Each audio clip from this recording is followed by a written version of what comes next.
We can. Fantastic.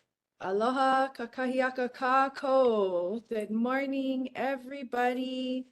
Welcome to our Maui Planning Commission meeting of Tuesday, February 18, 2025, regarding the South Maui Community Plan. Director, roll call, please.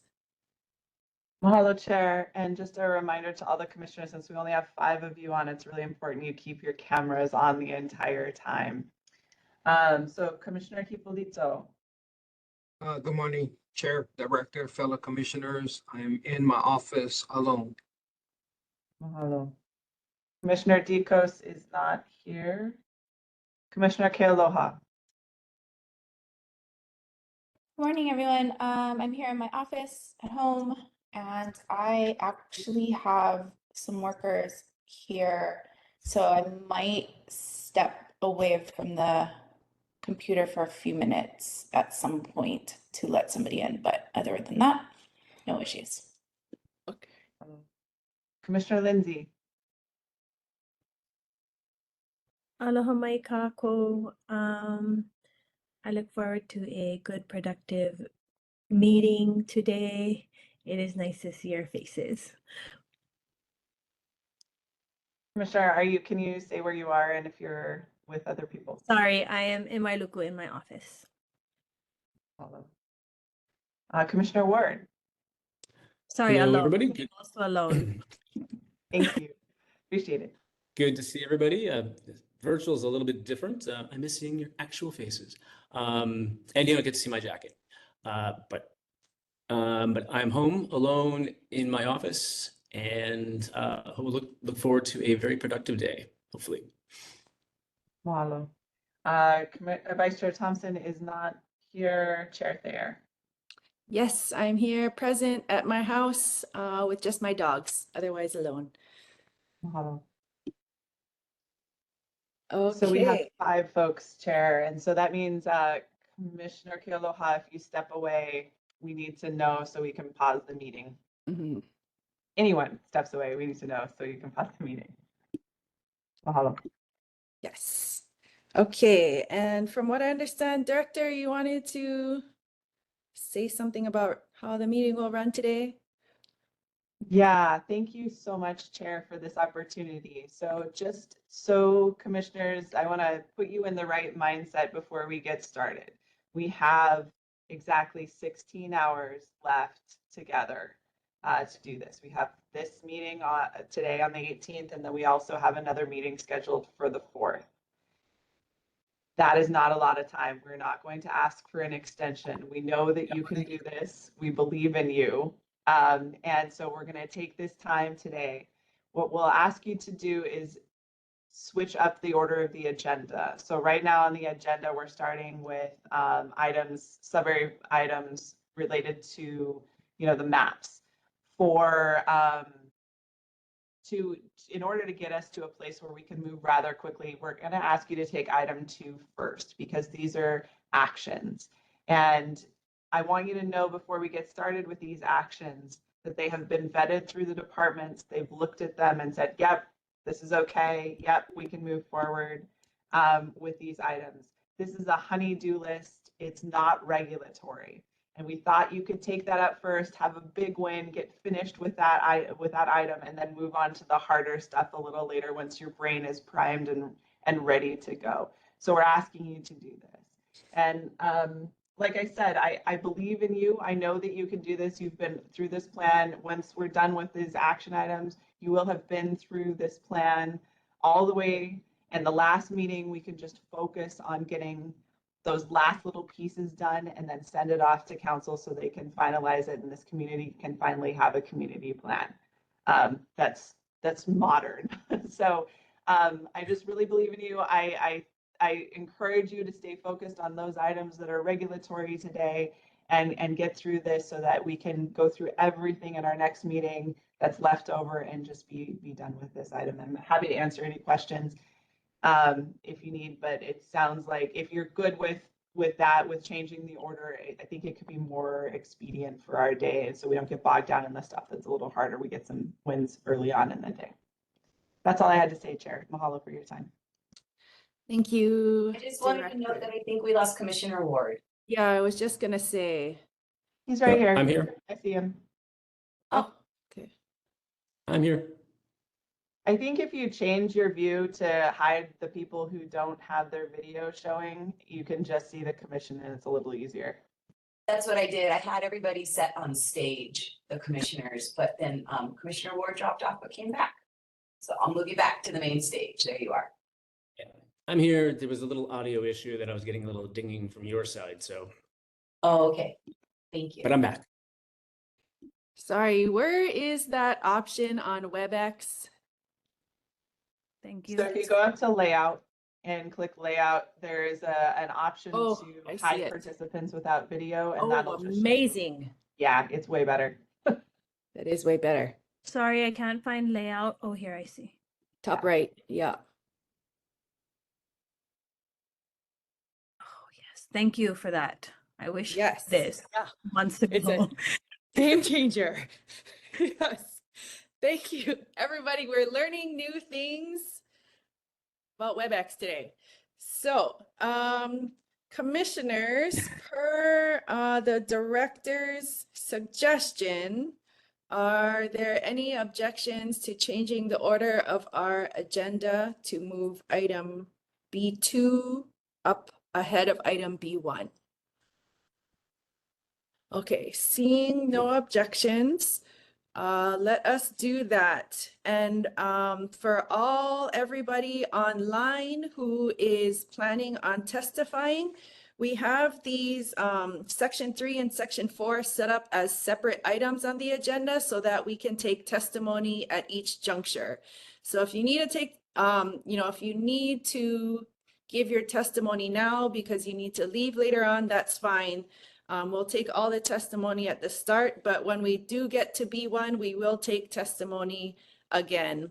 And the idea here is to just focus our testimony on the section of the plan that we are going to be examining and discussing, just to try and keep everything more focused and top of mind. But again, if you need to testify on B1, that's okay. We'll just take all testimony now, and then we'll take testimony on B1 when we get there. So hopefully that makes sense for everybody. Yes. Okay, so let us go into public testimony on any item on the agenda, but noting that we will go into item B2, section 4 first. So I think staff has a running list of who we have signed up to testify. Hi, Chair. This is Leilani. Did you want to do the in-person first since they're physically? Oh, sure. And then we'll go online. I have the list for onlines. Okay, yep, let's go in person first and then go online. Thank you. Thanks. So in person, I believe they need to be brought over to this room. We have them waiting in the long range Oh, conference room because we weren't sure how many people, and this room holds 4. So We'll be sending them um, over. let's go over there and see. Jackie, Okay. anybody being brought over? Yes, we'll do that right now. Thank you. Perfect. just as a gauge for timing for everybody waiting online, do you have an idea of about how many people are in person to testify?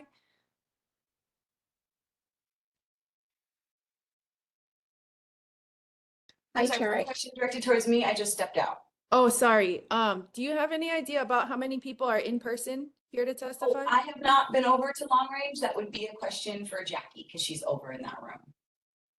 There Hi, are Chair. about 7 people. Okay. And there's 3 coming over. Okay, thank you. And just a reminder to everybody, you have 3 minutes to testify, and we ask that you stay within that time so that we make sure everybody has the same amount of time and that we get through our meeting business also.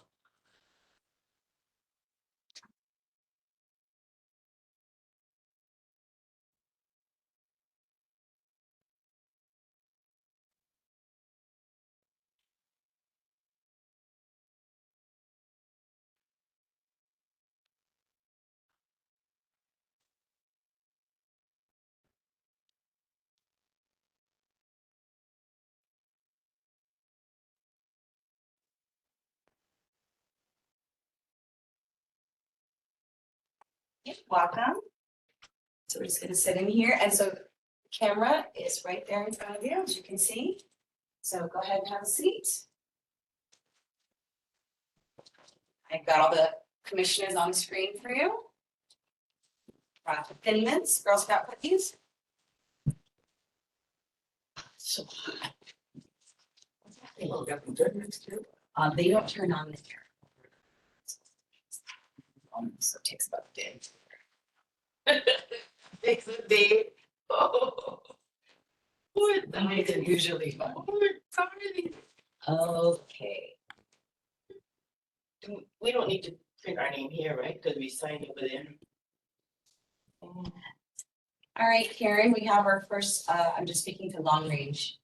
We have our first 3 people set up. Did you have a list over on that side of how, who signed up first to testify?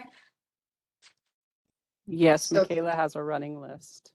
Dominic was first and then Rory was second. And you basically just speak and then. You're second. right into the- Mickey second.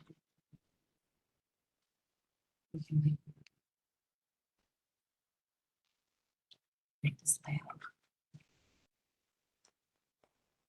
See yourselves. Stage. Okay, so who's gonna testify first? So I Just introduce yourself for the record and swear to tell the truth, and then you'll have 3 minutes, and our SVCs will be timing you. Hi, my name is Dominic Rosario. I'm with DMC Engineering. I'm here on behalf of the owner of TMK 239010077. I swear to tell the truth. I noticed a discrepancy on page 2 of the September 23, 2024 memorandum, Department recommendations. It shows STC listed on my client's TMK when it should be RES for residential. So I brought this up to the planning department and they agree that it is a typo. So I just want to be clear about that. It should be residential. Another thing that makes this particular site interesting compared to the rest of the TMKs on this list is that the majority of the parcel is actually above the sea level rise area. So on the parcel, there is this retention pond on the northern area of the parcel. And the reason why that's there is because in 1991, there was Army Corps of Engineers approved a project for grading of on-site fill.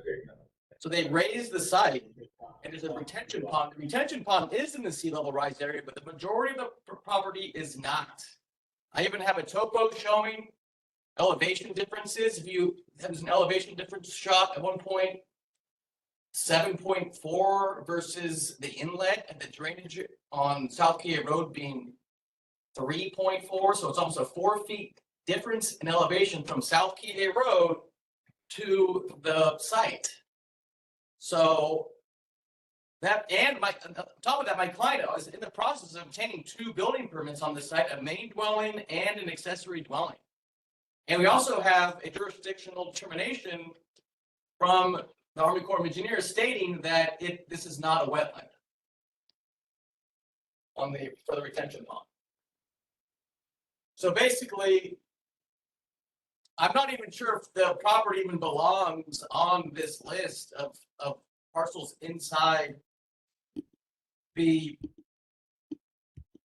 sea level rise area. I mean, there is small portions of the parcel is, the retention pond is, but the majority of the buildable area is not. So that's basically, do you have any questions regarding this particular? 30 seconds. Do you have any questions regarding this? We'll get to questions. Are you done with your testimony? Sorry, I can't hear you. Could we turn up the volume? They're turning up the volume right now. I turned on the air in here. Thank you. Yeah.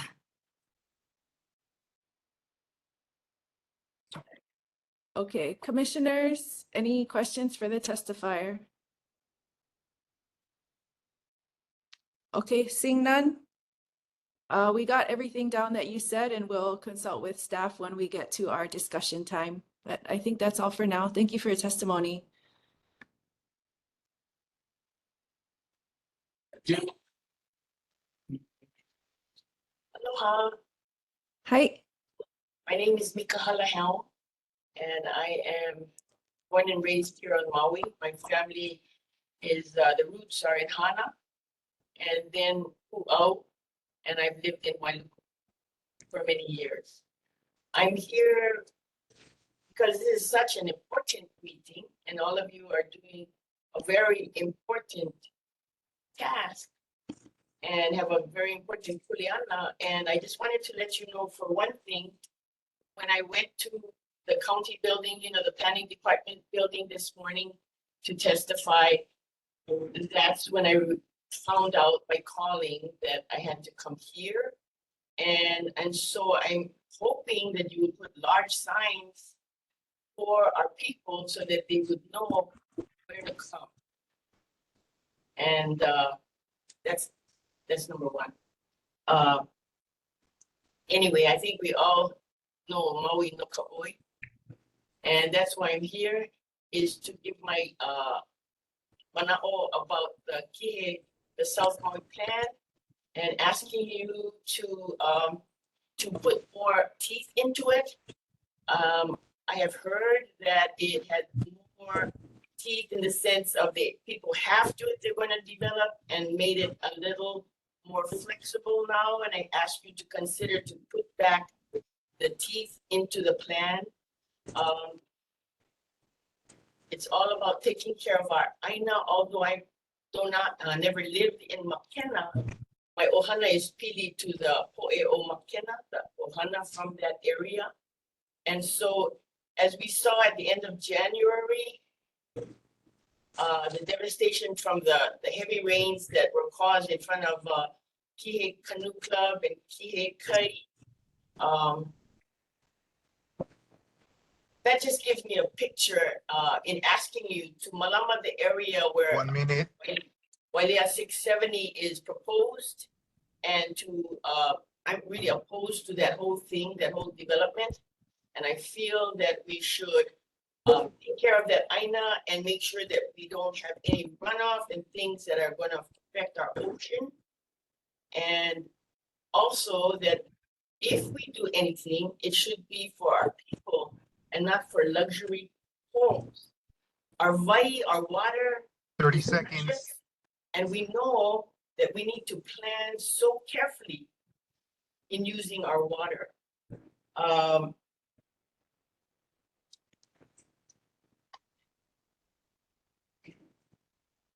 And that's my mana'o. We need more things, more planning for our local people, that we have places that we can live and not be planning for luxury development. We have enough already. And I humbly ask you to take this into consideration when you make your decisions, your important decisions. Thank you very much. Mahalo for your testimony. Commissioners, any questions for the testifier? I have one question. Are there any sorts of policies or actions in particular that you are most, concerned with making sure there's teeth behind them? Thank you.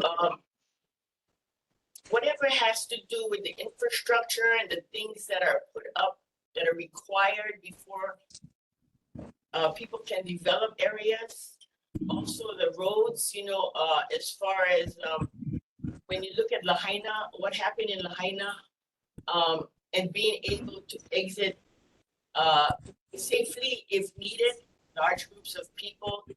So whatever planning that you folks do that include infrastructure, roads, runoffs, utilization of water, I just ask that there's more, put back the teeth. You don't need to give them flexibility, because these are things that we know are critical to take care of our Maui. Thank you.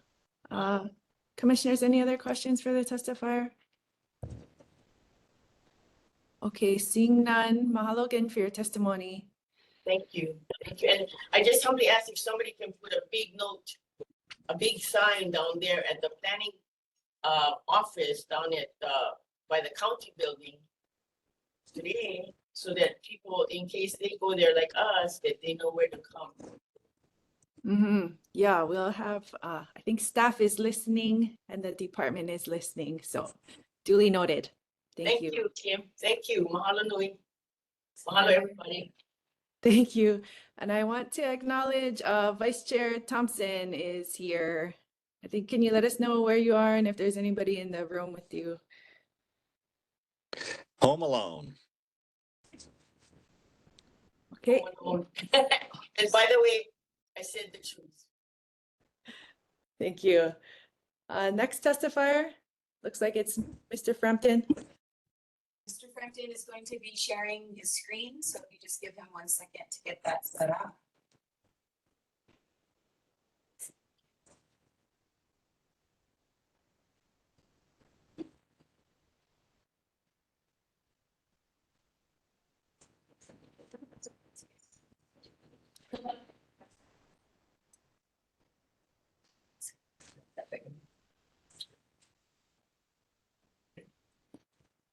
All right, go ahead. Thank you. Good morning, commissioners. My name is Rory Frampton. I'm a land use planning consultant for. Sorry, Chair.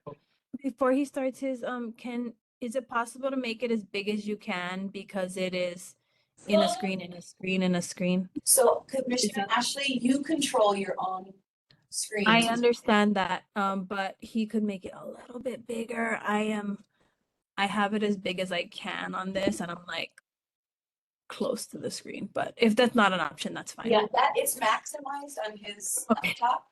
Okay, thank you. Yeah, okay. Thank you, commissioners. Let's start again. I'm Rory Frampton, planning consultant for Haleakala Ranch and Ko'ono. I've submitted testimony for Kihei Mauka. I can answer any questions on that, but today I want to focus on the Keokea industrial area, which is in Southern Area 3. It's shown here on the screen in this purple area. It's approximately 80 acres. We're requesting that it be designated industrial. It's above the Kihei wastewater treatment plant and Goodfellow Base Yard, and south of Lapoa R&T Park and a solar farm, and it's immediately north of the Bayer Monsanto facilities.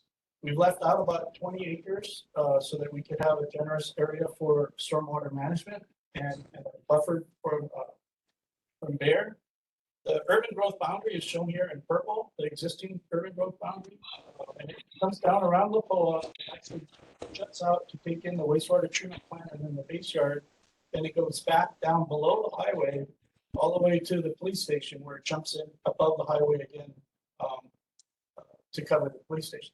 We're not requesting any changes here along the highway. It's just the 80 acres that's surrounded by similar type uses.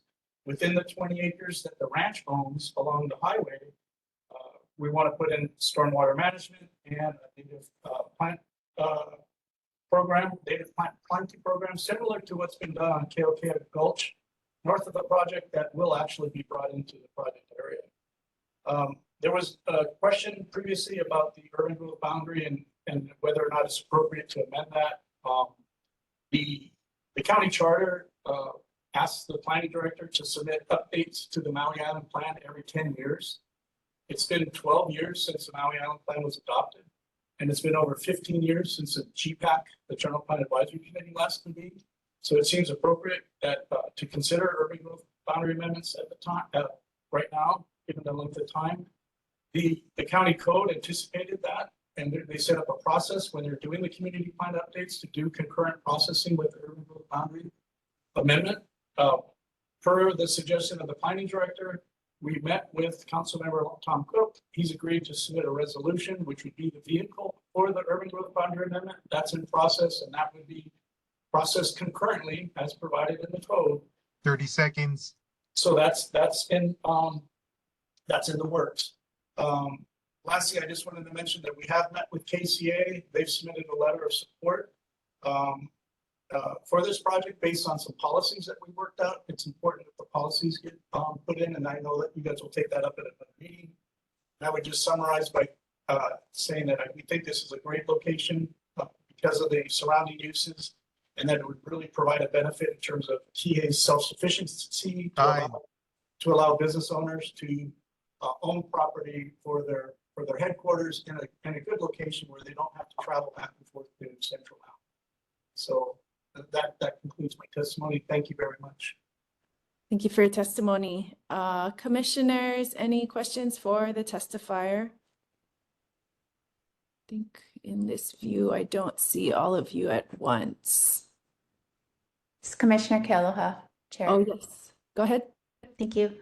Mahalo for your testimony, Mr. Frampton. You were kind of cutting in and out on my side. So I just want to make sure I understand the urban growth you're proposing. You would like to extend the urban growth boundary to include that 80 acres. Is that correct? For industrial? Yes, that's correct. Okay. And I think you said that's Keokea Gulch right there, that the property abuts? Keokea Gulch runs Mauka, from Mauka to Makai. It comes past this little solar area. I don't know if you can see the solar area. It runs along the boundary of the property for just for a little bit, and then it kicks into this golf course. And then after the golf course, it goes under the highway, and then it goes down into the wetlands by St. Teresa's and that area of PA. Oh, okay. So the gulch actually goes into the golf course? Yes. And does that gulch carry a lot of water during rain? Fairly significant amount of water, yes. It's one of the bigger gulches in the area. Yes. Okay. And then the 100-foot boundary that we have currently, like if this were to be included in the urban growth boundary, would you still stay that 100 feet away from that gulch? Yes, we've anticipated that for this gulch, which is a major gulch, that we would have that buffer area. And Haleakala Ranch has been doing native plant habitat restoration along the banks of Keokea Gulch, just a little up Mauka. They're doing a pilot project. And the idea is to provide native plantings that would serve as a filter along the banks of the gulch. And so we've anticipated continuing that down through the project area. And it's actually one of the policies that we worked out with KCA would be that that planting program along Keokea Gulch would be brought into the project area. Okay, thank you. Thanks. No more questions, Chair. Commissioner Lindsay. Thank you for your testimony today. You in prior testimony, you posted a waterway. Is that in this area? It was a very small waterway. I would say insignificant from your photos, but is that in this area? Yes, it is in this area. There's one small kind of it's a small segment that runs along this area, but based on one of the policies that's in the plan, we could move that and put it into the area where the real water drains. And that's why we've created this 20-acre open space area south of the boundary. So the little green line runs through a portion of the upper corner here, the green line. That's the insignificant area that we would relocate into an area where the water does run, and it would be a stormwater an area dedicated to stormwater management. On other areas of the maps and other projects, these little green strips aren't as easily relocated, and they're problematical in a number of projects, especially in Kihei Mountain. But I'll stick to this area since your question is only about that. But thank you very much, Commissioner. I know the photo stands clear in my mind, which is what kind of brought me there, but I am interested in hearing like those unnamed, for lack of a better word, waterways and those impacts that the new South Maui Community Plan rules would have on those smaller, I'm going to call them smaller waterways that maybe haven't had water in years because of moving on the top or all kinds of reasons. Can you talk on that a little bit more, please? Yes, Commissioner, and after this recent rain event, I actually went down to the site. I was very curious to see if anything flowed in that minor drainage that I showed you the picture of last time. And there wasn't any evidence that there was any major flows across the roadway. It looked like possibly there was some water running in the area, but I really had to look to see. It's not like a lot of the other gulches where you're seeing feet of mud and very obvious drainage. So, you know, in this area, again, because of the policy that allows you to relocate it, and it's just this one strip, I think we can make it work. But I'm really concerned with some of the other areas where you have, I don't know if I would even call it a gulch. Sometimes it's just topographic features that don't have water coming into it or entering it, or it might be just for a short length of time. And it really it would break up your site plan to have these 200-foot wide open space corridors through an area where it might not necessarily make sense based physically on what's on the ground. In my previous testimony, I suggested that maybe there's a policy that requires that you analyze when you come in and you do your presentation to the council or the planning commission, that you provide an analysis of the problem. So that you can show how. No, I'm trying to listen to this like Pause for a plan. second. Hold on one second. Everybody online, please make sure your mics are off because we can hear what you are saying and it's very distracting. And I'm sure you don't want the whole audience to be hearing what your conversation is. And then also a second note, the chat is not for submitting testimony. If you have anything to say, we very much welcome your mana'o, but please just sign up to testify and your thoughts and comments and everything will get across officially and much better in actual testimony than in chat. Thank you. Sorry, please continue. Yeah, sorry, I was just saying that. Can you kind of start again on that last part? In prior testimony, you in prior testimony, I suggested that maybe a policy could be inserted that where when a project is presented to the planning commission or to the council, that they're be included in their an analysis of the topography of the area and the topography of the site. And I think arguably that's there anyways, but if you had a specific policy that said, you know, we want to make sure you consider the natural features of the property and respect those features accordingly. And, you know, I think, you know, natural outcroppings or certain, like for this property in that 20 acres, there's actually some steep slopes. So we don't want to have to develop in some of the steep slopes, and if we just avoid them, it would be nice. But I think if there was a general policy like that, to just say, hey, we want to make sure you guys come in here and show us how you consider the existing site's natural features, that it would be important for anybody. Thank you for that. No more questions, Chair. Thank you. Any other questions for the testifier? Sorry, commissioners. Yeah, I can't see you all at one time. So please holler at me if I don't call on you within a couple of seconds. Go ahead, Commissioner Ward. Thank you, Chair. Thank you for your testimony. What are your thoughts of potentially kind of going off what you just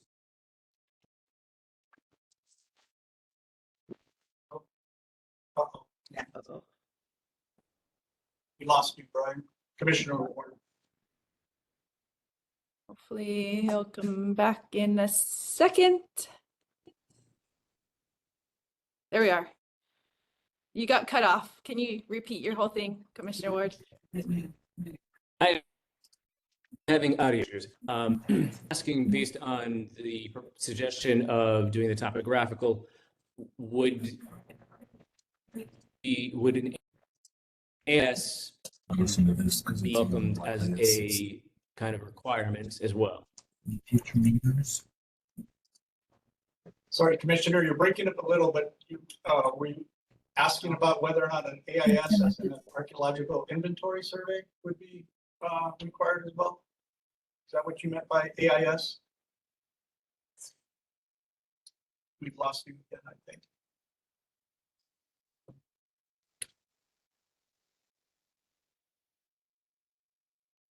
think he might be saying EIS. Maybe he meant EIS, environmental impact statement. I wonder, Corp Council, is there a way that Commissioner Ward can participate with his video off since he seems to be having connectivity issues? This is Candace Thackerson, and he could perhaps call in or use his phone. But this is definitely on his end. For your question, Kim, yeah, Corp Council would need to weigh in on that. Chair, this is Kate Blystone. Yeah. Given the fact that we now have 6 commissioners, it's okay for him to testify or to discuss with his camera off. I'm not certain, could our Corp Council identify themselves? We've had a change due to Hopper needed to be out for an emergency. So who is our Corp Council today? Hi, everyone. Andrew Nelson is Hi, filling in Andrew. for Mike today. And yes, as long as we have a quorum of commissioners appearing on screen, I will double check sunshine law, but yes, I believe that Commissioner Ward, for instance, could call in if his WebEx isn't working at the moment. Thank you. Mahalo, Andrew. Commissioner Ward, do you want to try again? Maybe third time's a charm. Otherwise, did you hear that? You could call in. I will try a third time. We'll see if it works.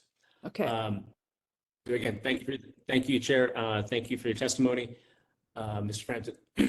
Kind of in lines with the approach you're saying of doing the topographical kind of review, would you be open to having an AIS as a requirement to really do the assessment of the entire property before things start, so that we're ahead of the game versus something being identified kind of midstream and everybody's then kind of in rush mode? I'm sorry, Commissioner, when you say AIS, is that meaning, in my mind, that's archaeological inventory survey, or do you mean EIS?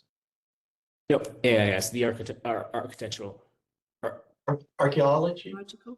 Yeah, the archaeology. Oh, absolutely. The archaeology should be done, in the beginning before you do anything. And that's usually the case now. So that's kind of standard procedures, that you do your assessment of the site and the archaeology and all the natural resources as part of your project assessment before you really get started on things. So are you saying that it's standard practice to do a formal AIS? Because I don't believe that's the case. It depends on the site, but for a project like this, that would likely be required as a full sweep of the property. Yeah, so. Okay. Not all projects require a full AIS. It depends on the scope of it. But certainly in a case like this with 80 acres in an area that's, well, 10 acres of it is developed under the Hawaii Materials Recycling right now. It's an industrial use right now under a special permit. But the rest of it would be inventory from an archaeological perspective, yes. Thank you. Commissioners, further questions for the testifier? Okay, I do have a question. Seeing on your map, it looks like you've got potential future roadways identified. Would you be able to review like the existing and potential proposed surrounding land uses? Yes, so the just in terms of access ways, the current access is off of Welakahau, which enters near the wastewater treatment plant, and then it goes north of the wastewater treatment plant into this area. One of the conditions that we worked out with the KCA and that we're committed to is that the access would be provided via Kanani Road, where there's already a signalized intersection at the police station. And that would be the access. It would come along from the south into the project site, and then it would connect to the roadways in the Lapoa area. And it's envisioned that this would be one of the phases of this Mauka collector road that we've been talking about. And so it would be done as this southern phase would be done as part of this project. In terms of other projects proposed in the area, You know, the existing wastewater treatment plants there, the Kanani base yard is there, there's a solar field on the, to the north, and there's the Bear to the south, so I don't really see a lot of growth in the immediate area or any projects in the immediate area. Beyond the solar field that's to the north of the project is the Lopoa Project District. And this southern area is it's way down in their plans in terms of timing, but it is a Lopoa. But again, it's separated by the solar farm right now. Okay, and then can you comment on, you know, why 80 acres, why not 60 or 40? Originally it was about 100, and we went in and we did a more detailed look at the site and saw some near Monsanto, near the Bear Monsanto area, some steeper slopes, and also an area where it'd be suitable for drainage management, so stormwater management. So we shrunk it down to accommodate for that, for the stormwater management, and to acknowledge some steep topography that would be difficult to build on. And it also provides for a nice natural feature. Okay, and you anticipate there is like need out there for that much industrial land in South Maui in this area? Yes, yes, we've talked to folks, I've talked to realtors, we've talked to business owners who would really like an opportunity to establish a place of operations in South Maui, much like they've done with the Kalehu Nui project near the racetrack, the Central Maui Base Yard, you know, the consolidated base yard in Waikapu. All those projects have been very successful, and they're almost all 100% owner occupied. So that's what we'd be looking at here. Okay, so this would be an industrial park you're envisioning akin to those existing ones? Yes, similar to that, with a few anchor uses that are focusing on recyclables and or like the Hawaii materials recycling. And we've looked at other potential composting and materials processing, that type of stuff. And I guess the, you know, thinking about roadways and traffic and transportation, like the businesses that operate here, say composting, would be taking in material from the South Maui community and then feeding it back to the South Maui community? Yes, that's the idea. And it is beneficial to have it in Kihei, so you don't have, or in South Kihei, because, well, and Pete Sullivan could testify that a lot of their work happens south of this project area, so it avoids the need to travel north through Kihei and into Central Maui. Okay, thank you. Thank you, Commissioner. Commissioners, any further questions for the testifier? Commissioner Lindsay? So just to be clear, there is nothing similar to this in the plan as is. There's a project that I believe you guys the council recently approved near Ohukai. It's within a kind of a built out area already that Chris Hayes was developing. That's the only one that I know of that's that would be coming online in the future. And the need for that in the area is... Hold on. Somebody's got their microphone on online. Please double check that you are muted. Thank you. Sorry, continue, Commissioner Lindsay. The need for that is greater than that one project would service. I recall there was a testimony early on in the South Maui Community Plan, and there was a gentleman who had an industrial, I want to say he was recycling, but he was saying that he would love to be in South Maui and service the South Maui community and live and own in there. Do you recall this testimony? I don't specifically recall that, Commissioner. It may have been, I know Pete Sullivan testified previously. He owns and operates the recycling facility within this area right now. So that would designate this area. Yes, I believe that was a testimony. Thank you. Okay. Okay. Any further questions for the testifier? All right, seeing none, thank you for your testimony. Thank you.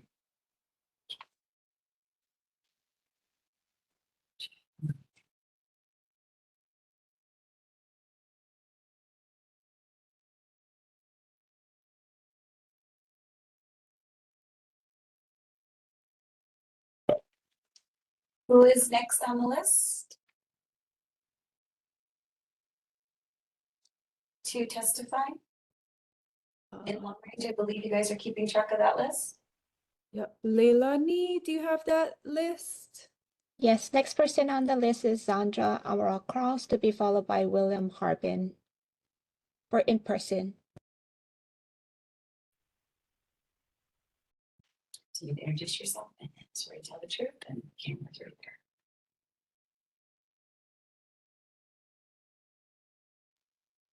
there. Go ahead, Ms. Cross. Aloha kakaya Cassandra Amaral Kraus ko inoa, and I'd like to just read my testimony if I may, commissioners. Thank you for being here. Most of us in South Maui are primarily interested in housing for Maui's workforce, not in luxury or second homes.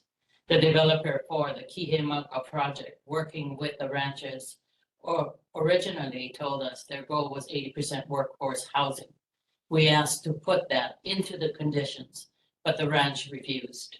We proposed the text, quote, affordable as defined by U.S. Housing and Urban Development. No individual or family should pay more than 30% of their total income for housing costs. That was then agreed on by the ranch and adopted by CPAC. The MPC removed that language and weakened the South Maui Community Plan by saying housing units in North Kihei-Mauka should be built for Maui residents and families with a range of housing types and prices. Points to serve the needs of all South Maui workforce without a condition that the project is predominantly for South or all of Maui workforce housing. There will be little support from it in the South Maui community.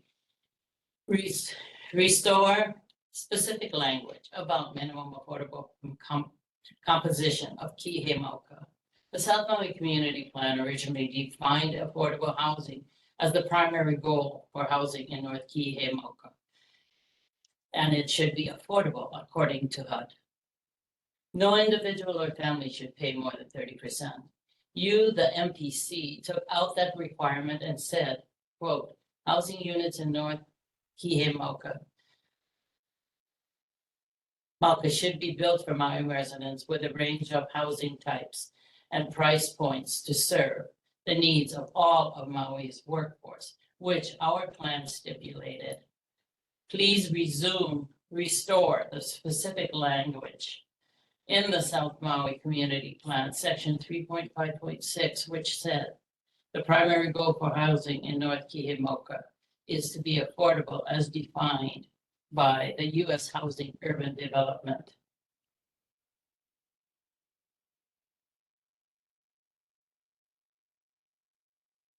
"30 seconds. Total income. Please change. You're cooking on everything now. Sorry, can you pause your time real fast? Somebody online, please make sure, everybody, that you are on mute. We're trying to get through all the testimony. Sorry, continue, Ms. Cross. Homes are to be built for Maui Kama'aina residents and families to serve the needs of all hotel workers, government employees, construction workers, professionals, nurses, doctors, to create spirit of community. That was stipulated in our CPAC and in the Kihei Community Plan. Please change Pi'ilani Promenade land use back to residential. Restore the Pi'ilani Promenade 150-foot setback from the highway. Restore the requirement that Mauka Escape Road be built before any occupancy. Time. Please go ahead and finish. You had a lot of interruptions there. Basically, I was done. Madam Chair, just, we need an escape route. And all that I heard Frampton say, when he says community, Kihei community, he means 3 guys, not the community. That's just the way that was all done. Not the community. There was no community meeting. There was a committee, which consists of 3 guys. And as far as Hayes, which is not on the agenda, that property is now out for sale.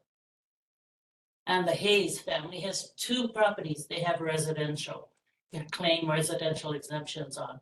The spot that you guys approved, which is filled with junk now, presents a fire hazard to the houses right across the street, is for sale. So when Frampton told you that they're gonna live by the development, aole. They buy and they sell, and they do not care how they desecrate a community. We can put our realtors, we can put our workers, we can put all of our people to work building affordable houses. They do not have to build luxury homes. We don't need it. There are family members in my own Ohana, in Lahaina, who are doubling up, tripling up. We need the affordable homes. We need that setback. These are things that the community said they wanted, but foremost, these are things the community said they needed. So I thank you for your time. So take into consideration all the work CPAC and Kihei community residents did to provide a safe place for our KKN mo'opunas and everything. Mahalo for your testimony. Commissioners, any questions for the testifier? Commissioner Lindsay? As I understand Where are you? can you hear me? Hello. Yep. As I understand, so industrial use does pose heavy use onto an area, of course. But I agree with you there. I had another comment about the 100. Towards the end of your testimony, it sounded like you had a few bullet points that you were like, restore, do that. Can you repeat those in that format, please? Okay, the first one was to restore specific language about minimum affordable composition of PMOCA. And there, you guys originally defined affordable, well, CPA, the South Maui Community Plan defined affordable housing according to HUD standards, the other 30%. But this committee took that out, that the requirement, and said housing units should be for everybody. In other words, what you guys took out was the fundamental part of affordable housing at affordable price according to HUD standards. So that was the first one. The second one was to restore the specific language regarding the primary goal for housing in North Kihei-Moka. And that's section 3.5.6. We've got to revert back to the original wording that was stipulated and requested by the Kihei community citizens who live and work here, and the Kihei Community Association, as well as CPAC. And the last one was to change Pi'ilani Promenade land use back to residential. Okay. But I remember those, and then you were saying restore the escape route, and then you said restore, and then it was time. Restore the Pi'ilani Promenade land use to residential, restore Pi'ilani Promenade back to 150 feet setback. There were reasons that our children wanted that to happen, and students from our community wanted that to happen. And the last one, Madam, was restore the requirement that the Mauka Escape Route Road be built before anything else. Because once, if we're worried about roads, if I may just say this, once they start building that is all coming down and washing out the residents that's already living up Ohukai and downside towards the sea. I'm sorry, did that answer your question? Yes, I just wanted to make sure you had all of your points. I heard the first few and then the last few. I just wanted to be sure. One more question, Chair. Go ahead. Regarding your 150-foot setback, my concern with that is that it was like an arbitrary number and it is at least double the size of the current county setbacks standard.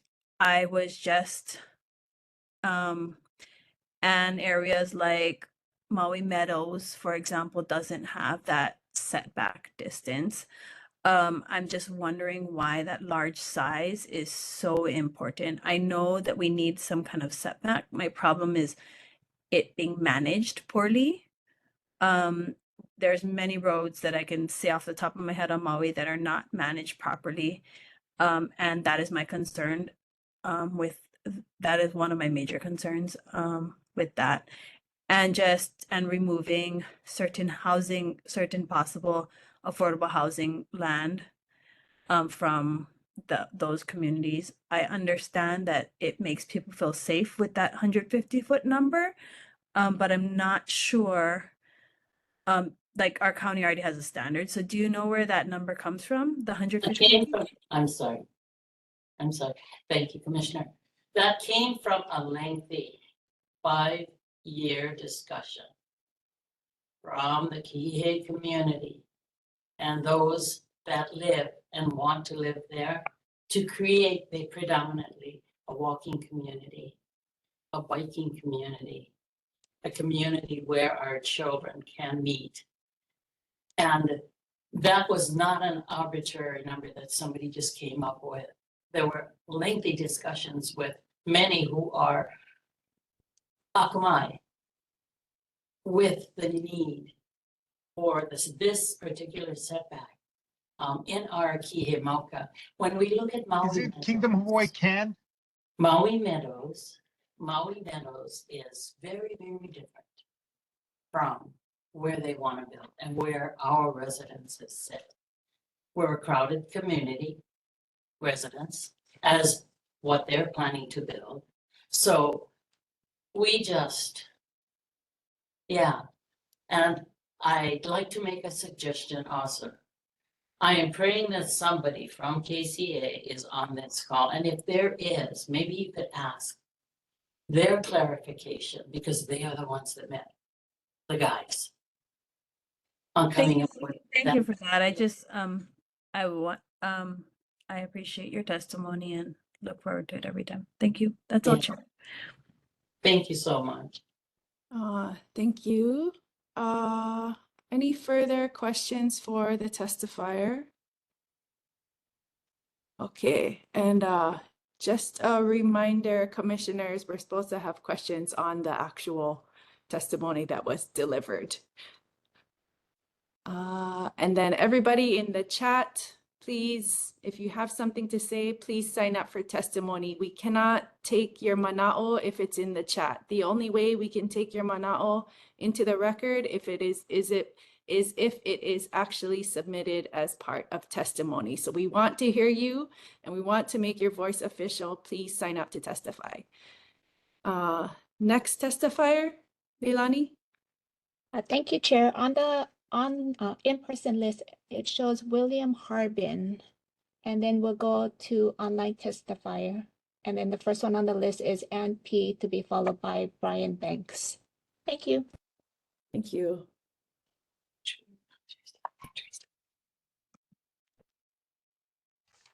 Aloha, can you hear me? Yep, please go ahead. Aloha, Commissioner. So I'm testifying in strong support of the CPAC recommendations. Those 13 members worked tirelessly and diligently for years involving community support that address the vital needs and benefit the community.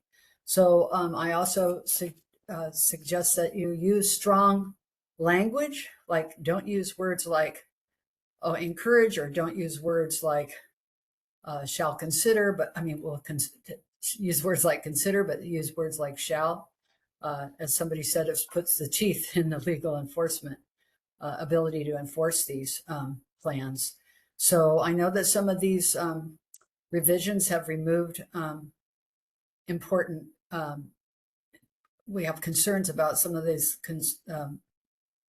parts of the plan that you have removed, and that's to, you should require that the infrastructure be built prior or in concurrence with development. Also require the Kihei-Malka Road to be built before occupancy of Kihei-Malka. Require Wailea 670. I know we're not discussing Wailea till March, but to fulfill their 2008 requirements to widen the last mile of Piilani Highway prior to construction. It's absolutely necessary that we prioritize Maui workforce housing needs over luxury developments, which serves as second homes or part-time homes for non-Hawaii residents who are even a market price are out of what the Maui people can afford. Require Piilani Promenade to be reserved for residential, not commercial use.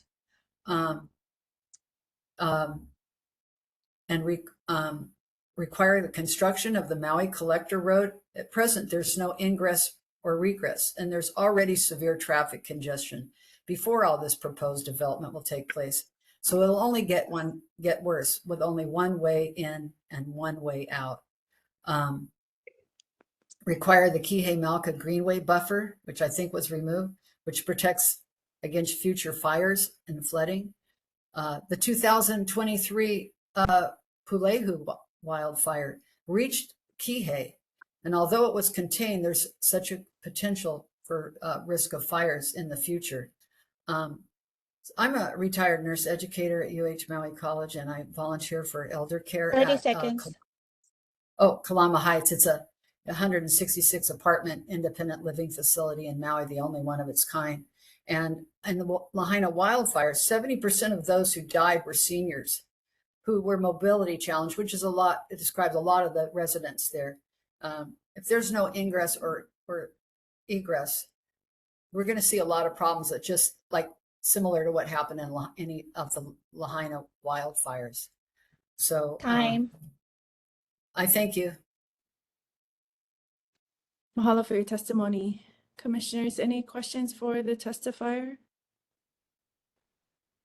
I just want to follow up, make sure I caught everything you said. The first require you had on your list, I got the Kihei-Malka Road to be built first, the Piilani highway widening by 670, the residential, not commercial for Piilani Promenade, but I think I missed the first one you had. Oh, will require that infrastructure be built prior or concurrent with development. I believe this was removed by the Department of Planning and who advised you to remove that. And so this is absolutely essential. I mean, we see, I think they just, after 2 weeks ago, they just reopened the South Kihei Road, which meant there was only a Piilani Highway. And we're seeing an increase in flooding, and they have to have buffers. They have to have these greenway buffers because it protects against future fires and flooding. And I believe they removed that in the Kihei-Malka area. Okay, thank you. Commissioners, you. any further questions for the testifier? Okay, seeing none, mahalo again. Thank you. Leilani, can you call the next one and then the next three after them? Sure, thank you, Chair. We miss William Harbin in person. And then once he's done, then we'll go to online people. So it'll be Brian Banks, followed by Bo Yuan and Dr. Bruce Berger. So if William Harbin is in person, he can testify.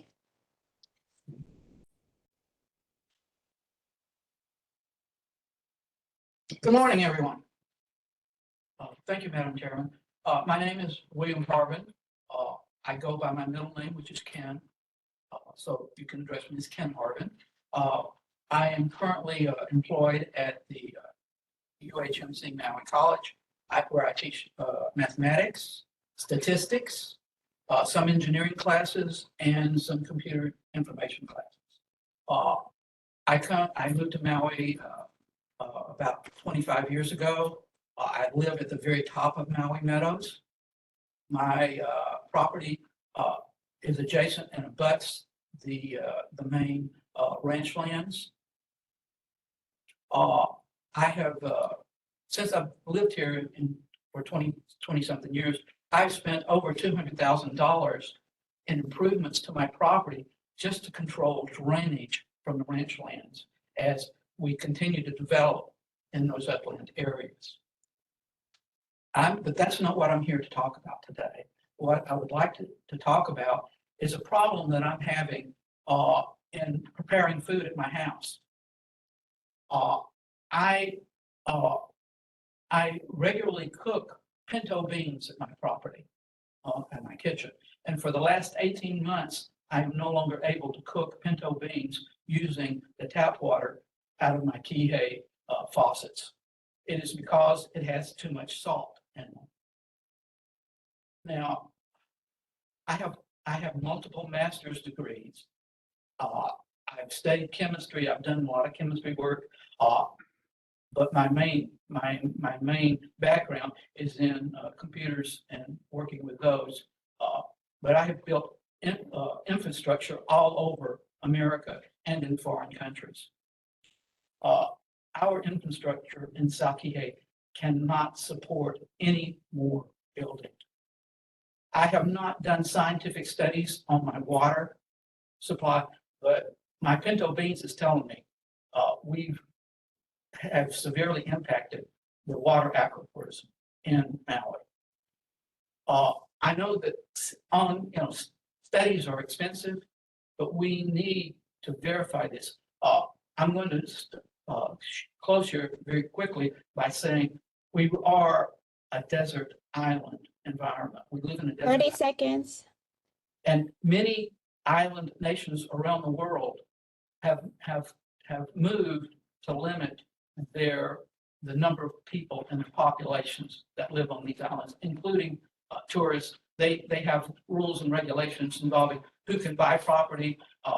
They try to protect their inhabitants and residents. Hawaii has to start doing the same thing. We are an island state.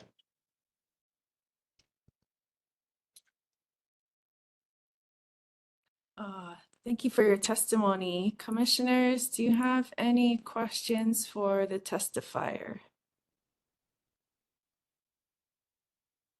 I guess I have one question. So are there any particular policies or actions that you are suggesting to address the problems you've brought up? Yes, we need to do more recent studies. If we had a recent traffic study in the Kihei area that wasn't so old as 2005, you would have never allowed the traffic situation to reach these proportions. The only reason they were able to build a roundabout near that new Kihei High School is because they were relying on old, obsolete traffic data. I'm an expert in traffic studies. I know I can perform those traffic studies myself, given computer resources. Okay, they simply used old data. And if you look at that plan itself, it says that they were going to have to take out that roundabout when traffic got to a level, to a volume, where a roundabout would no longer support it. And we were already past that traffic volume. Okay, so you're getting at, you So know, we have a need studies. comprehensive We need traffic studies. study done? So we need a new study on the water resources of Maui to determine whether or not we can actually support the current levels of population that are on Maui or not. We certainly can't support, from my just general observations as a user, we can't support increasing our population further right now. Okay, got it. Thank you for your And testimony. that's not only my opinion, that's the opinion of a lot of educated people on Maui and a number of the people who like myself, who are teachers out at UHMC, who've come here to try to help. Okay, thank you. Thank you for your testimony. Thank you. Any other questions for the testifier? Seeing none, thank you again. And Leilani, please call up our next testifier. Thank you, Chair. Next testifier is Brian Banks, to be followed by Bo Yuan and then Dr. Bruce Berger. Okay, and I just want to make a note, sorry, before you get started, Mr. Banks. So staff has had to shut down the chat because there were, I guess, too much activity with too much activity going on outside of signing up to testify. So if anybody is wishing to testify, please note that staff will periodically reopen the chat for you to still sign up. We're not trying to shut down testimony. We're just trying to channel testimony onto the actual list. Thank you. Go ahead, Mr. Banks. Thank you, Madam Chairperson. My name is Brian Banks.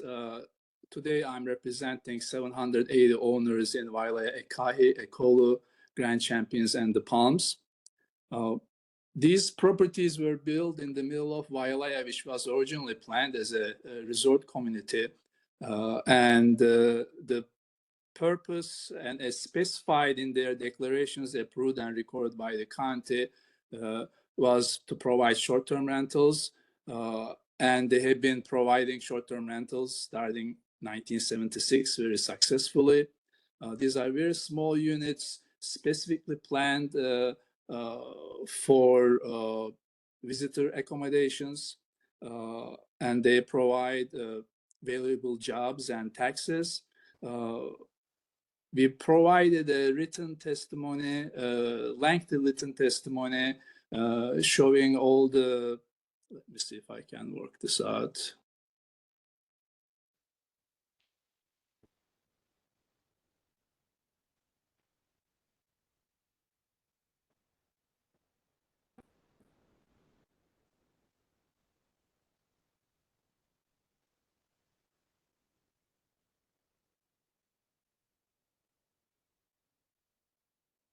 Sorry, the screen broadcast is not working. All the maps and information is in the written testimony we provided. And I'm here today specifically to answer any questions you may have, because in the previous meetings, there were questions from the commissioners to have more information on Ekahi, Ekolu, Grand Champions, and the Palms before you make your decision. So I'm open to, in addition to the lengthy written testimony we provided, I'm here available for you to answer any additional questions you may have. Thank you for that. Commissioners, any questions for the testifier? Commissioner Lindsay? My question is, were any of those units, did they use the affordable housing credits to build those back when they were built? The first one is built in 1976, so all of the regulations you have today probably doesn't go back to nearly 50 years, which was 1976. So in the report, Ekahi is 49 years old, Ekolu is 46 years old, Grand Champions 36 years, Palms at Wailea is 35 years. So from 49 to 35 years, those are the timeframes they were built based on the regulations and the rules at the time. Okay. I also understand that at the time, especially those that were built in the 70s, which two projects were you saying? Yes, 1976 is Ekahi, 1979 is Ekolu, 89 is Grand Champions, and 1990 is Palms at Wailea. Okay. There was very few things there in the area at the time. And I was wondering. Oh, there's an echo. Go ahead. A lot of that's a lot of units you're talking about. And but I also understand because they were built at the time they were built, there was also nothing else much in that area. So it kind of built the community around it. That's correct. Ekahi in Hawaiian means one, so it was the first one built, and that's why they called it Ekahi. That's correct. You are very correct. And then I almost ripple effect of those units being built kind of created the Wailea area community is my very small understanding about how that community was made. In your opinion, is that correct? Having represented these like almost 700 units.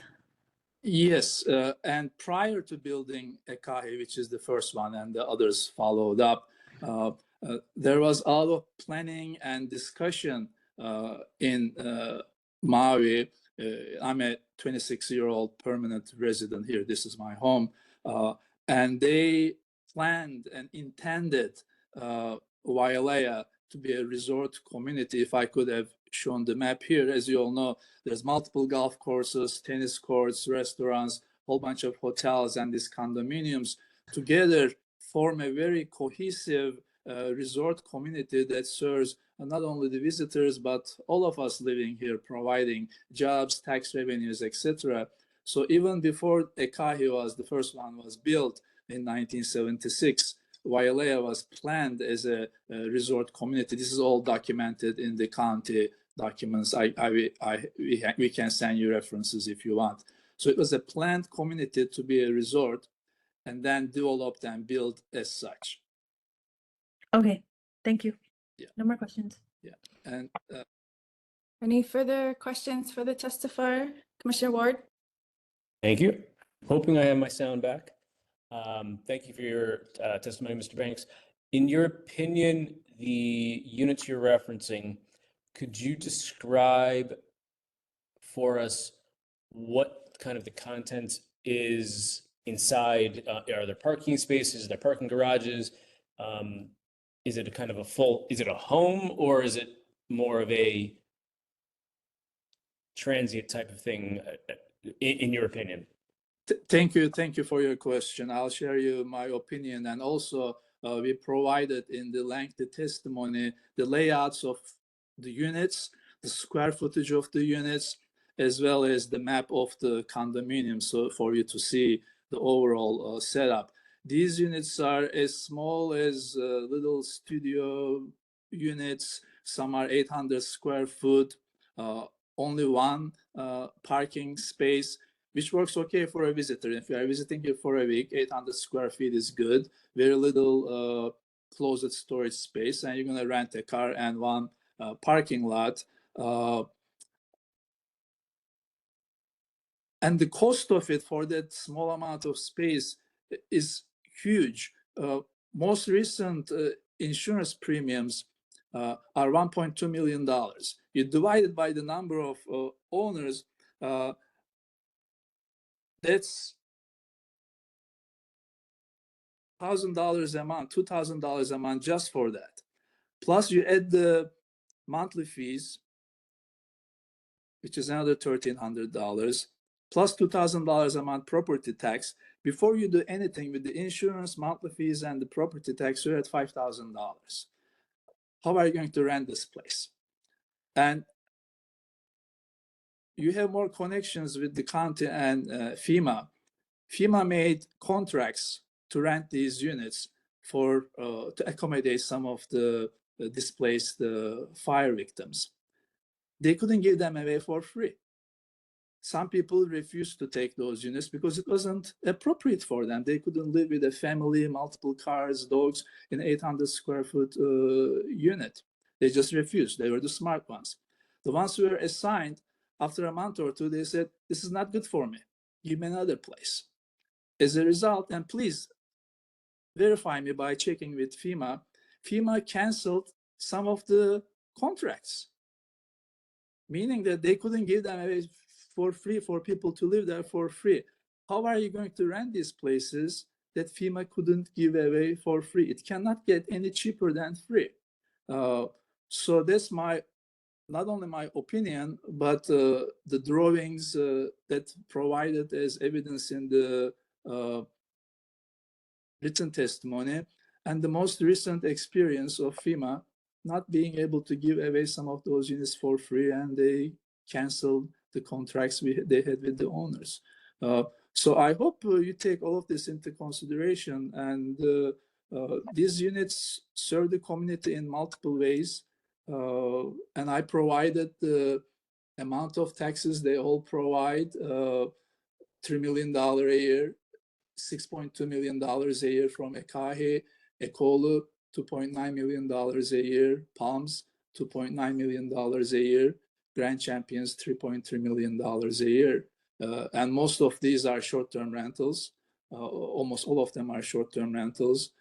So they are providing millions of dollars of tax revenue, providing jobs for the people who are managing the property, doing the landscaping, out of local people managing the rental condominiums, cleaning services, and all the restaurant traffic. Some of these units, they support close to 300 meals a year on the restaurant. Someone living there is not going to go to a restaurant 300 times a year. I can't afford it. Most people can't afford it. So if you take all of that into consideration, it is really a lose-lose-lose situation for the owners, for the people who are working there, for the tax base, for the restaurant, for the beauty salons, spas. Local people work there and make a living to support their families. Please, these 780 units provide a large amount of visitors and revenues to our community that we need to live on. This is my opinion, and hopefully some evidence that we provided in writing. And I'd be more than happy to give additional references for you to investigate, to verify that my claims are correct through FEMA, through the county, and local businesses. Thank you for your opinion. I appreciate that. No further questions. Commissioner Lindsay? Just real quick, how does your community as short-term rentals build community in Maui? I realize the economic differences, but here as the commission we're working on the South Maui Community Plan. Where does community play? Where does those properties play in community and the community of Wailea? That's a very good question. Obviously, respecting people's privacy, I'm not going to name names, but I'm the president in Grand Champions. We are a community. We just had our annual dinner. All our staff, our landscaping crew, security guards, we are all a family. We are having a dinner. We are friends. We are supporting each other in different ways. There are all kinds of communities, right? That's our community. They are not just visitors or mainlanders. These are people living here with families and children. I know the name of every single staff in the Palms and Grand Champions and Ekolu. And they are wonderful people. They are family. They are part of our ohana. So that's our little community, if you will, that actually extends to Kahului. Some of them may be living in Kahului and North Kihei. We love each other's. We support each other's. I wish you could speak to some of them. And as I said, I will respect their privacy and not mention their names. I wish you could talk to them to see what would happen if we did this, and what's your opinion? They are just regular local people of all genders, races, religions. We are a mixed community of everyone of different income levels living together, supporting each other in different ways. it is a community, it's a true community. And I'd be more than happy to ask their permission if you want to meet some of them. I wouldn't do it without their permission. But I think we have a wonderful community. Everyone is so happy, have been so happy for almost 50 years. And just disassembling this thing wouldn't be good for anyone involved. Their testimony is always welcome. Of course, of course. Thank you, Chair. They tend to be shy, so I'm not going to force them. It's up to them to decide to testify or not. Yeah, I agree that their testimony is always welcome. Thank you. No more questions. Thank you for your testimony today. Thank you, Madam Chairperson, Madam Commissioner. Thank you. I do have a question. So of the 782 property owners that you are representing, how many of them are permanent residents like yourself? Oh, I can get those numbers, but I don't think it's more than 35%. I would, because I know all of them, I would estimate that, yeah, even the ones who do short-term rental, because I meet with them all the time, they say, I live in Maui Meadow, I live in Kihei. So they are, I would say 35 to 50, but not more than 50. But I can not easily, but I can get the information for you if you want. They are not all mainland visitors. I live with them, I talk to them, so I know so many of them are local, living here full-time, paying taxes, voting. This is their home. But I can get the information for you. Okay, sure, that would be helpful. And you actually live at? In Wailea. I live in Maui. Where do I live personally? Yeah. Yeah, I live in Wailea, Kaimalu, another condominium in Wailea. Oh, okay. But not in one of these 4 properties? No. Okay, okay. Commissioner Ward. Thank you, Chair. So, Mr. Banks, again, thank you for your testimony. In your opinion, and I know you don't have necessarily hard numbers, would you say, or what is your opinion about your situation of you have a short-term rental, but you're living in a property that does not allow short-term rentals? Would you say that that is kind of the norm of those individuals that you speak to, or are they living in the properties we're speaking of? It's a mixture. Even my life is not a constant, unchangeable thing. I lived in Palms at Wailea, one of those units, from 1999 to 2008, 9 years. And I've been entertaining going back there. Life changes, the things happen in your life. And I'm not joking. This is serious. I talk to people. I say, I may move back to Palms at Wailea. And I did live there very happily for 9 years, not a short time, 1999 to 2008. So people change their positions, and sometimes it's more appropriate. But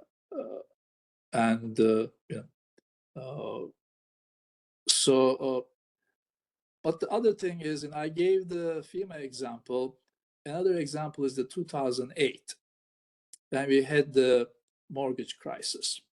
I was here, I observed it very closely. And I can give you references because public information. You can get an intern to go look at units that were bought between 2006 and 2008, and it was sold in 2009 and 2011.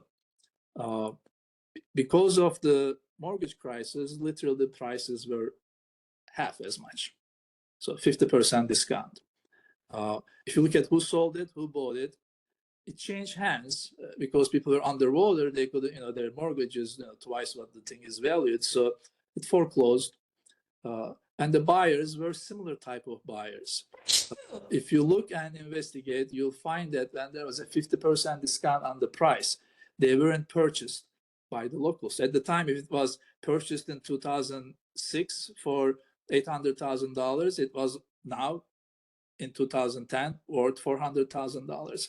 and the locals did not buy it. They did not move to long-term rentals. It changed hands between someone in California who lost money and then someone in Portland, Oregon, who got it for half price. Those were all those exchanges. And the same is happening now. The price is down 30-35%. And I check with all the purchases. Someone in California sells, someone in Washington buys. So all these activities causing some people lose money, and then similar kinds of people buying it for a discount, not helping the local people. And again, this is available information, it's county records. You can ask an intern to go and look at all those property exchanges purchased in 2006 and 2010, and to see who bought it, who sold it. So those are, at least to me, and I'm a scientist and business person, I go back to real life, what happened, try to learn from them. So looking at 2008 and the FEMA example, those two examples, they're both very recent examples. They tell me that this move is not going to serve the original intent, which is very admirable. And if it doesn't serve the original intent and does a whole bunch of damage to the community, in my opinion, it would be the wrong thing to do. Therefore, I highly recommend these units that have been serving as resorts starting in 1976. Let them continue serving the visitors, the people who work there, the people who do the cleaning, the landscaping, and everything else. They are all very happy, good incomes, good salaries. Some of them have been working there. I know them by first name, working there since the original building of Palms in 1990. They're getting close to retirement, so we'll miss them when they decide to retire. Sorry, Mr. Banks. Of course, I'm sorry for getting a little bit tangential here, and Okay, I so understand. yeah, we got to keep things focused because I'm pretty sure we have a lot more testimony coming up. And we're about an hour and a half into it, and I'm thinking people might need a break pretty soon. But I think maybe we'll take Commissioner Lindsay. I just wanted to finish with this testifier real quick. It wasn't a question, maybe a comment. You were going to get some information for Chair there. While you are there, can you also get information to see if they use the affordable housing credits to build those properties? Okay. Affordable housing and the number of residents who own. So I will get those information. And to add that I'm on the board, we provide 401k. Sorry, health Mr. insurance. Banks. Yes. We shouldn't be expanding your Okay. 3 minutes of testimony. Okay, thank you. Yeah. I will get both of those informations to you in the shortest amount of time possible. Thank you. Thank you. Okay. Leilani, can you give us a gauge of how many people we have signed up to testify?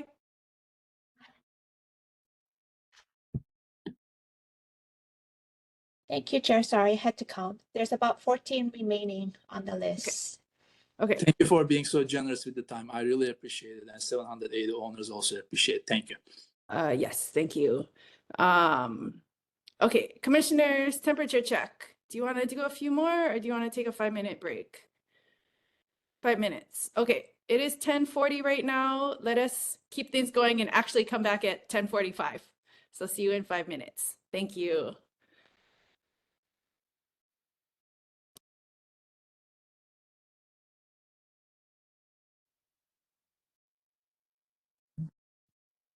All right. Thank you, everybody. 10:47. Welcome back to our Maui Planning Commission meeting on the South Maui Community Plan on Tuesday, February 18th. Director, you had something you wanted to say. Mahalo, Chair. This is just a friendly and loving reminder to all the commissioners that we have been through 7 testifiers and we're 1.5 hours into our meeting. So, well, 1 hour and 45 minutes into our meeting. So if you want time to deliberate, I strongly encourage you to focus on clarifying questions for the testifiers rather than expanding, as the chair has says, expanding their testimony. It's really important that we get everyone a chance to speak. So I just wanted to, usually I'd be in the room to say this to you, but I needed to ask for a little time to say that you've got to have all that, you're going to need all the time you can get to go through what you have to do today. So I encourage you to be efficient in your questioning. Mahalo. Thank you, Director. Let's see, and I think there are, I guess, do we need to make an announcement, staff, when we have the chat open to testify or not, or to sign up for testimony? Are you putting those messages in there? Sorry, I'm not closely following the chat. Chair, every time they reopen the testimony, or to collect testimony, they put in a note there. So people will know that they have that opportunity. Okay, thank you. And then it looks like we have somebody in person to testify. But Leilani, I'll let you manage the list between in person and online, since I don't exactly have that entire listing. Hi, my name is Bo. I'm the next online testifier because I need to go in maybe 10 minutes. Could I go first? Sure. Yes. We'll let you Thank go, you. and thank you for your patience with us. Just making sure staff is up to speed with us as well.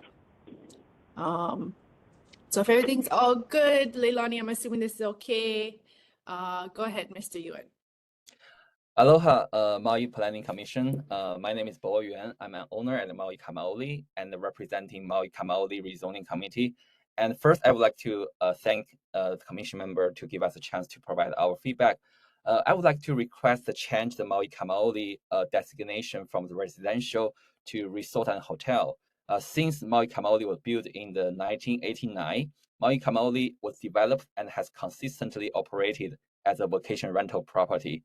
Our original declaration and bylaw clearly reflect that intent, and for over the past 36 years, we have been offering a resort-style experience.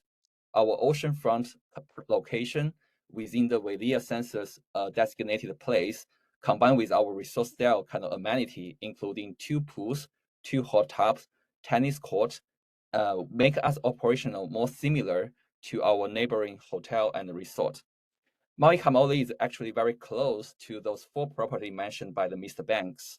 Maui Kamaoli shares many common characters. For example, small units designed for the transient use, and 1-car parking lot, and the cost of ownership is quite high.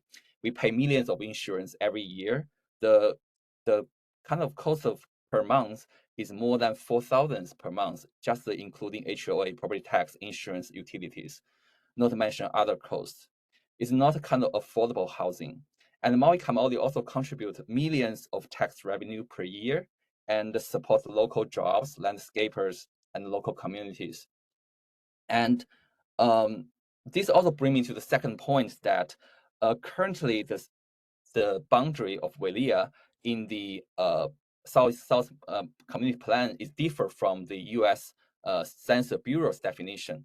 So based on the U.S. Census Bureau's definition, the boundary of Wailea will include the Maui Kamaoli. But in the community plan, Maui Kamaoli is within the South Kihei boundary area. So I would request we can update the community plan to align with U.S. Census Bureau's boundary definition of Wailea. This alignment will bring the consistency across all the official documents and reduce confusion. And also, under this Census Bureau boundary, by using the aligned boundary that can reflect the true geographic and the cultural identity of Wailea. Wailea is a distinct community with clear identity that's for the tourism-oriented community. So I think by including the Maui Kamaoli in the Wailea area can also truly reflect its original intent. And in summary, I asked the Commission to consider to change the designation of the Maui Kamaoli from residential to resort and hotel, recognize its long-standing role in the short-term rental and the tourism economy, and also update the boundary of Wailea to include to align with the U.S. Census Bureau's definition. Thank you. Thank you for your consideration. Yeah. Thank you for your testimony. Commissioners, any questions for the testifier? Commissioner Lindsay? My question is, like the previous testifier, how does your units build community? I understand that there are economic impacts and the size of the units, and it was built like a hotel. But I want to know, number one, how Maui Kamaole builds community. In addition, I would like to know if you used if that property was built using any affordable housing credits. Sure. So for the second question, I can follow up with our property manager, to see whether we use any affordable housing credit when we build at the 1989. And for the first question about how to build a community, is that take my unit as example. Every year I spend like 20,000 on the like maintenance and on the cleaning. Just for this maintenance and cleaning, 20,000. I pay roughly 16,000 for the property tax. I pay like Pause you. Can I pause you right now? Sure. I'm looking for other impacts to our community that are not monetary. How does that build our community and build the community in South Maui? I think because of this, our community offer the short-term rental. A lot of tourism, they come here. I know many of my guests will do the restaurant, will go to dining in the restaurant. They will go to book a lot of activities through some third-party service provider. So all these kind of thrive the community development in this Wailea area, in the South Maui area. So they give a lot of kind of improve the economic activity to grow the community, to have a better kind of economy. That is the way how this short-term rental in the Maui Kamaoli can thrive the community in South Maui. Because like all the guests that go to the restaurant, they like, for example, we next to the Kamaoli Beach 3, and also we next to the Kihei boating kind of landing area. So there's a lot of third-party service provider. They are working there. They serve our guests, and our guests are kind of working, kind of using their activity, using their service. And then you can think in that way, the whole community, they have a lot of job opportunities, a lot of kind of service kind of they can provide to the guest. I think that will give more kind of dynamics to this community of South Maui. Thank you. Yeah. Any further questions for the testifier? I have one clarifying question. So, well, I guess the boundary between Kihei and Wailea you're talking about, is that based on like the sub-area maps? Based on the census designated place. No, I know, I know, but in the plan, where in the plan are you referring to? Oh, in the plan, I think right now in the plan, the Kihei and the Wailea are divided by the Kilohana Drive. That is where we divide the Kihei, South Kihei and the Wailea. But if we look at the U.S. U.S. Census Bureau data, the division between the Kihei and the Wailea is roughly around this Kiwankai Road. So that is roughly the division between the Kihei and the Wailea in the U.S. Census Bureau definition. But right now in the community plan, we are divided by the Kilohana Drive. So that is the difference, slightly difference in area. Okay, I see where you're coming from. Thank you. Any further questions for the testifier? Okay, seeing none, mahalo for your testimony. Thank you for your consideration. Okay, we can go to the in-person testifier.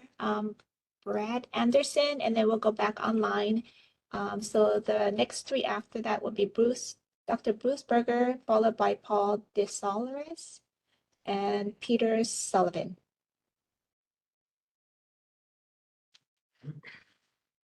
Hello, Chair Thayer and members of the Planning Commission. Mahalo for the opportunity to provide testimony of the draft Maui, community plan. My name is Brad Anderson. I'm here representing McKenna Golf and Beach Club out of McKenna.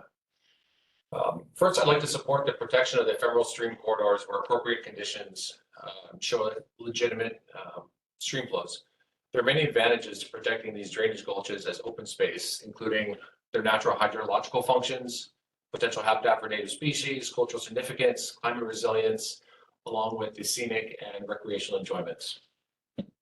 The gulches depicted in the McKenna region appear to have some locational variances to the topography, however. The boundaries appear ambiguous in some of the areas and make it difficult to accurately identify where the tops of the banks are referenced in Section 2 policies. I'd like to suggest that any gulch designations be made in concert with the landowners and a qualified committee to confirm actual stream flows, along with a selection methodology similar to which was used in the West Maui Community Plan. The current open space locations in Figure 3.17 appear to show segmented gulches, some inaccurate locations, and may not account for the recent LID and keyline improvements which were made on the adjacent lands just Mauka of the McKenna map. Secondly, please consider that while page 106 emphasizes the importance of preventing development and impervious surfaces to reduce runoff and protect marine habitats, it overlooks the risks of leaving gulches unmanaged. Many gulches in Hawaii are already degraded due to invasive species, erosion, and pollution. If allowed, LID improvements can restore these areas by replacing invasive with native species and improving water quality through biofiltration and retention systems. Without the ability to implement proven LID and green infrastructure techniques, gulches can actually exacerbate sedimentation and debris flow, leading to significant harm to the nearshore environments. I suggest incorporating language into policy 2.4.5b, which allows for LID improvements within these open spaces. In closing, I respectfully request that the Commission revisit the alignment and designation of the gulches in the plan and not only incorporate, but encourage LID solutions for the landowners within these open spaces. These adjustments will help to secure environmental protection with practical management strategies that benefit both the community and South Maui's precious coastal resources. Mahalo for your time and consideration. Thank you. Mahalo for your testimony. Commissioner Lindsay? What is the acronym LID stand for? Is that an acronym? Low impact development.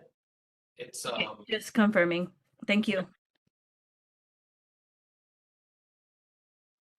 Okay, any further questions for the testifier, commissioners? Commissioner Ward? Thank you, Chair. Thank you for your testimony. Could you do me a favor? Could you please repeat the policy that you referenced? I think it was 2.4.5b. Is that correct? Yeah, 2.4.5b. There's a subtle difference between I think it was redevelopment and new development. The redevelopment allows for utilities and bridges to cross some of the streams, and then the new development doesn't do that. Okay, thank you. Okay. Further questions for the testifier, Commissioner Lindsay? Can you really quickly tell us how the West Maui Community Plan deals with the gulches and what part of that you like? This was not a technical analysis by any means, so I don't know in any details. I was just looking at the maps and the topography of those maps and looking at the ravines in those areas compared to the topography of the South Maui area, which is predominantly flatlands. And it appeared that the application of the identification of the drainage areas in the West Maui may not have been as critical. So I didn't know that. So I was just requesting that whatever application was used in the West Maui plan be used or be applied to the South Maui plan. Thank you. That's it. Commissioners, further questions for the testifier? Okay, seeing none, mahalo for your testimony. Okay, next testifier online, Dr. Bruce Berger, to be followed by Paul D., Peter Sullivan, and Beth Hurd.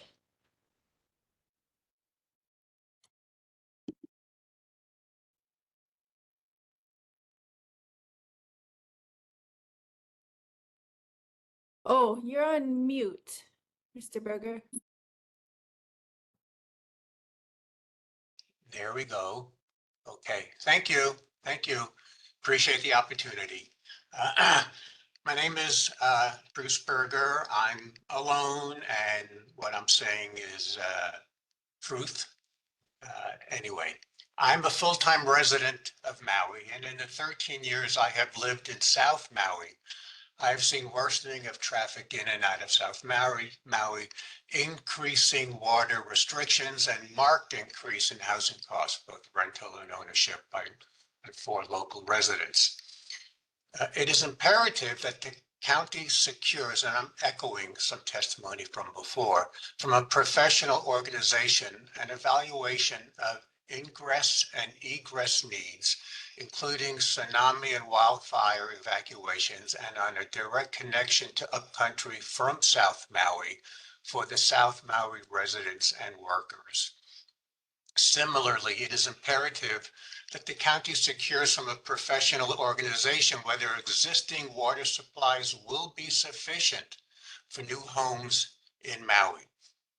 In light of the aggravation of housing needs following the Lahaina fires, I am unable to understand the civic-minded reasoning behind the county and planning commission approving new luxury developments before first addressing the needs of all full-time residents.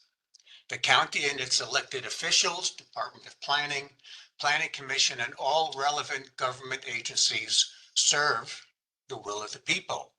As such, it is imperative, and I strongly urge that the Planning Commission implements a survey of all registered voters within South Maui regarding ongoing development in South Maui that addresses the following points. Point 1, a moratorium of at least 5 years on permitting and construction of commercial and luxury residential dwellings in South Maui. In the interim, the county needs to develop, initiate, and fully implement plans to ensure that all full-time residents have access to affordable housing, be it rental or owning. Once this is achieved, then future developments are to be contingent upon, 1, adequate supply of water and no ongoing need for water restrictions as deemed by an independent agency that is an expert in the field. 30 seconds.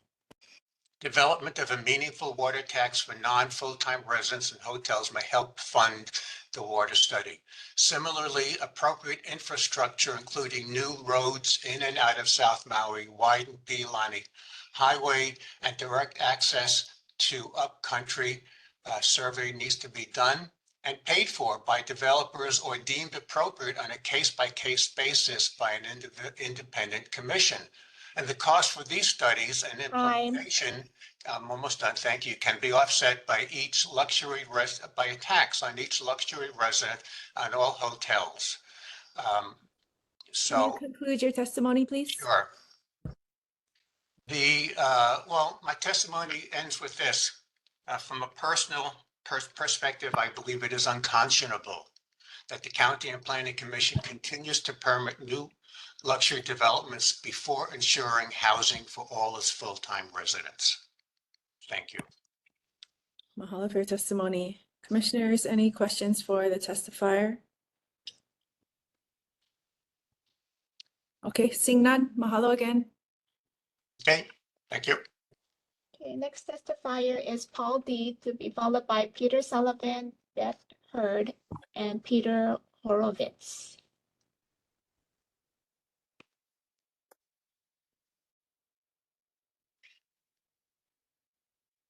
Victoria. I'm a resident of Maui Meadows in Kihei. And first of all, I want to start also just echoing just what the previous testifier mentioned about the issues around traffic. Right now, there's twice that our highway becomes pretty much a parking lot for large stretches. And to increase the level of housing that you are looking at here just does not make any sense, especially when you're looking at residents who live here and looking at our community overall. Also, there was language in the original South Maui Community Plan that has been eliminated. And it makes it so that it comes to words like may and could versus shall. And with those types of differentiation in the words, it leaves wide open the potential for all sorts of changes for what the original intention is of the Maui Community Plan. Also, as just been mentioned, our workforce housing is something of great concern, certainly since the Lahaina disaster. And then FEMA pouring in so much money and really affecting our rentals throughout the entire island. We need affordable housing. Right now, the number of people who are leaving our community here in Maui is just keeps on rising because they can't afford the housing. And again, we have to look at this being for our community. Is this for developers and their profits? Or is this for supporting our overall community and the community development, which I think needs to be emphasized? Also, the escape routes, and also when we look at the traffic issues, I think is crucial. Again, studying and looking at what's happened in Lahaina, and I've been very much involved with that. When we look at 70% of the residents that died there out of the 104, that again, it was a problem of getting out of the area. And again, when I look at just on normal day, the amount of traffic backup that we have right now, it absolutely makes no sense that we would have this type of development without doing the infrastructure first. And as the previous testifier said, we need also then having that really the housing to, we do luxury housing as well as this whole thing with our traffic and concerns. Also water restrictions. And again, there's concerns about water intrusion into our aquifer. So thank you, commissioners. And commissioners, I want to thank you also for your volunteering your time, also for doing this community service. Appreciate it.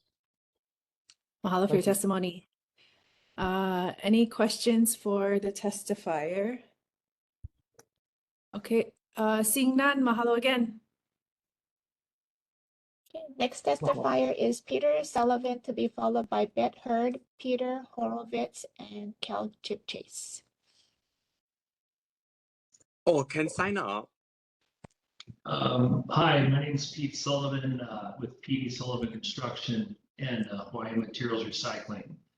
I'm here to testify on sub-area 3, South Kihei, item 3, community plan designations for industrial areas outside of the urban growth boundaries. Specifically, I'm here to support Hawaiian Ranch's request for the Keokea industrial area to be designated as industrial. We're currently Hawaiian Materials Recycling is located on the parcel that Rory had been talking about earlier, and I was told one time during a testimony about this that they said, well, why don't you just keep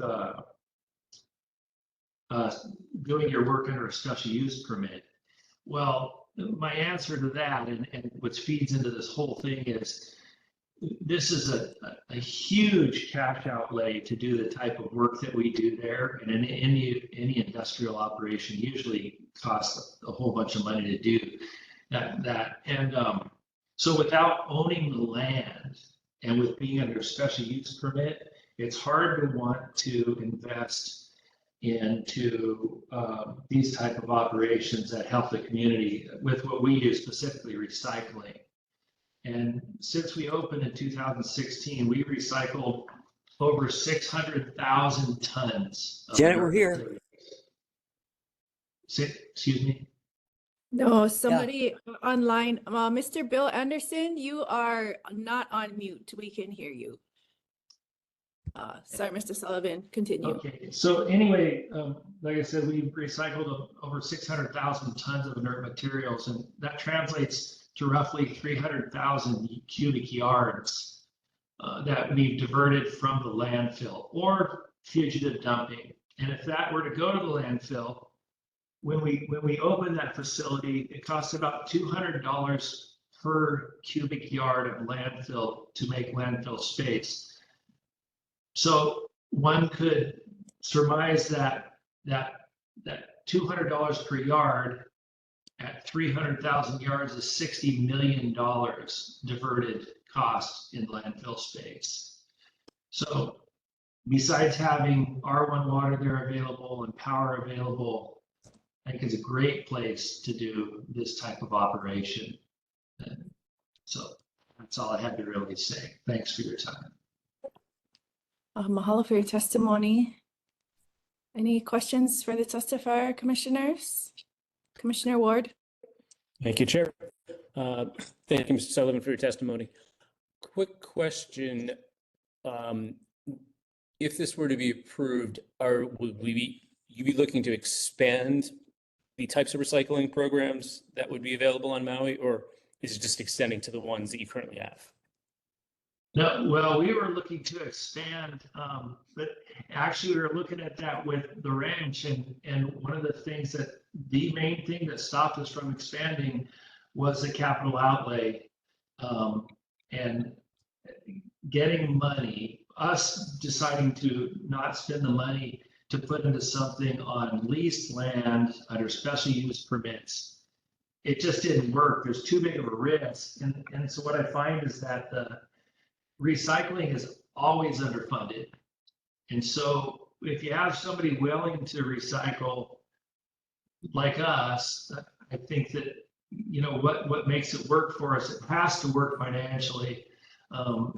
But if we don't own the land, it doesn't really work. And the only reason it really works to do the type that we're doing right now is that we're our biggest customer, our construction company is. And we own our crushing equipment within the construction company. If I didn't have that, there's no way we'd be recycling rock, concrete, and asphalt at that site. No way at all.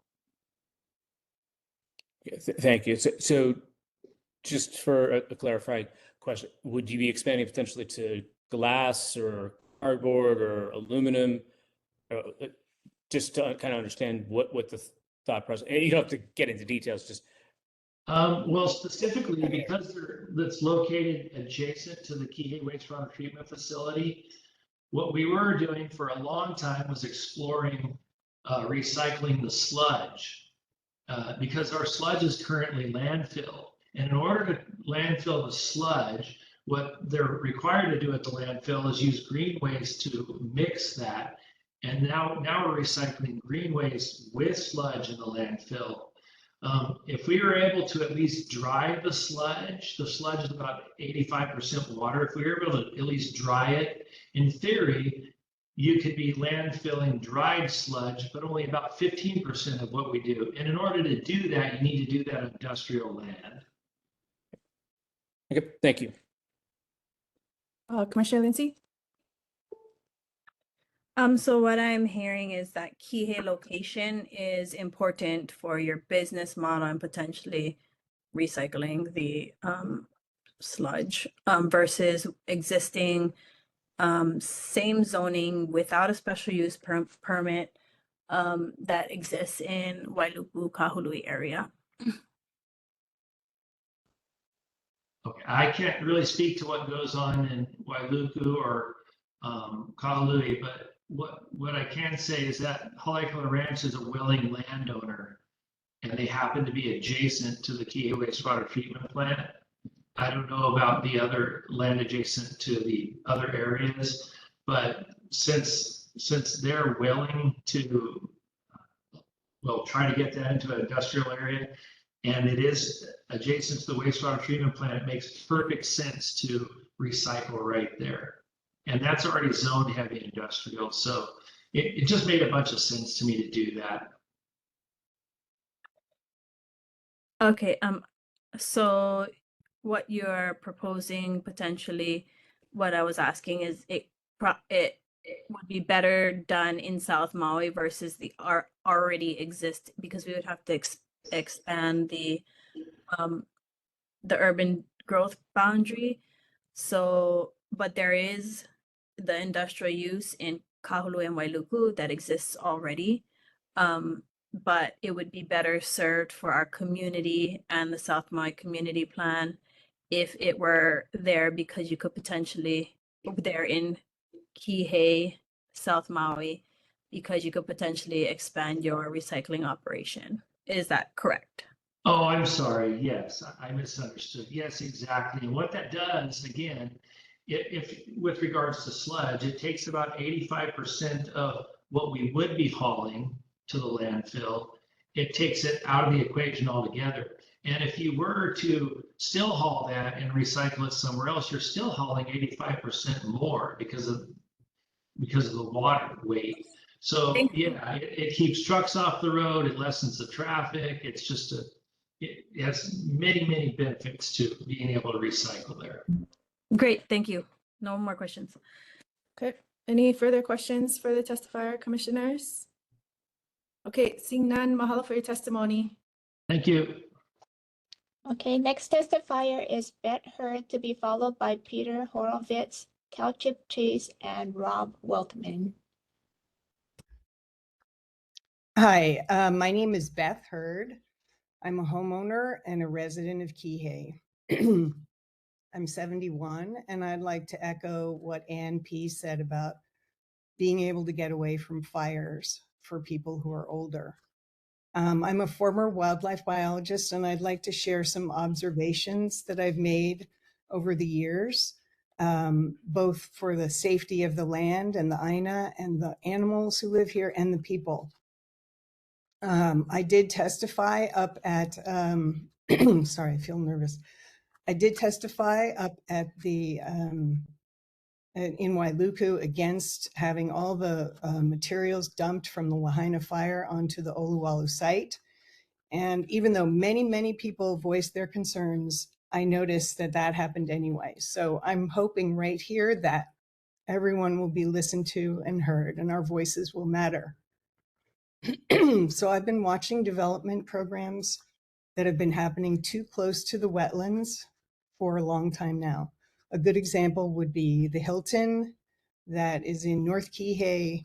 And you can see that whenever there's a huge rain, enormous amounts of earth pool up and land there. Just recently, we had a huge, huge rain where we had 5 inches in less than 12 hours, and that's what happened. There's another development happening right now, right on Pi'ikea Avenue, right next to the wetlands. The same thing is exactly going to happen. All the birds that have been there for a long time are not there now because it's basically being polluted. Okay, now I'd like to speak to infrastructure. As Kihei gets drier and drier because of climate change and because of use of water, we will have more and more water needs, and having these developments happen will mean it will be less safe conditions for all the people who already live here. There needs to be new infrastructure and more infrastructure for fire protection, for flooding and tsunami warnings, and all of that has to be in place before any other kind of development happens. I also believe and think that workforce development needs to happen way before luxury development. And I noticed all during COVID that all the mom and pop companies and restaurants were forced to shut down while the development went rampant. Just 30 seconds. no matter what. So that's pretty much what I have to say. Thank you for listening to me. I hope you guys will really take this into account and listen to what we have to say here. Thank you. All of your testimony. Commissioners, questions for the testifier? Okay, seeing none, mahalo again. Next testifier, Peter Horowitz, followed by Cal Chip Chase, Rob Weltman, and Les Ikovitz. Sorry. Good morning, commissioners. Appreciate your time this morning and all the other mornings and days you've taken on this. Hopefully my testimony will be the shortest and easiest you have today. I did submit recently written testimony as well, but it might not be in your packet, so you can refer to that. I represent landowner Alexander Court LLC. They own property at the end of Big Beach. It's the first property at the end. It's TMK 2-1-006103, 6850 McKenna Road. The reason for the testimony is just to hopefully correct what I think is just a mapping error. In some of the maps associated with the proposed community plans, this parcel is listed as park, as opposed to what it is zoned, R3 residential and then rural at the state level. And I think that discrepancy, as best I can tell, comes from the 1990s when the county was considering possibly acquiring this parcel as an add-on parking lot to the state beach park there, which they ultimately determined not to do. And we've had that confirmed a number of times. And subsequently, the landowner has actually gotten various permits to do things. So what we're trying to simply avoid is a situation where, right now the land is vacant. I don't believe my client has any current plans to build anything on it. But if in the event that he does want to use that land for something, his residency is actually the property next door. We don't want to have a mapping discrepancy that conflicts with what the county zoning and the state zoning is. And as I mentioned, the zoning is R3 residential at the county level, and at the state level, it is rural. And we would just want the mapping to remain consistent with that so that we don't have a discrepancy at the community plan level. Okay, mahalo for your testimony. Commissioners, any questions for the testifier? Okay, seeing none, thank you again. Thank you. Next testifier, Cal Chip Chase, to be followed by Rob Weltman, I won't pronounce your last name, sorry, and then Mike Moran. I'm here as a landowner and royal patent heir of Heva Heva 32. Any of these projects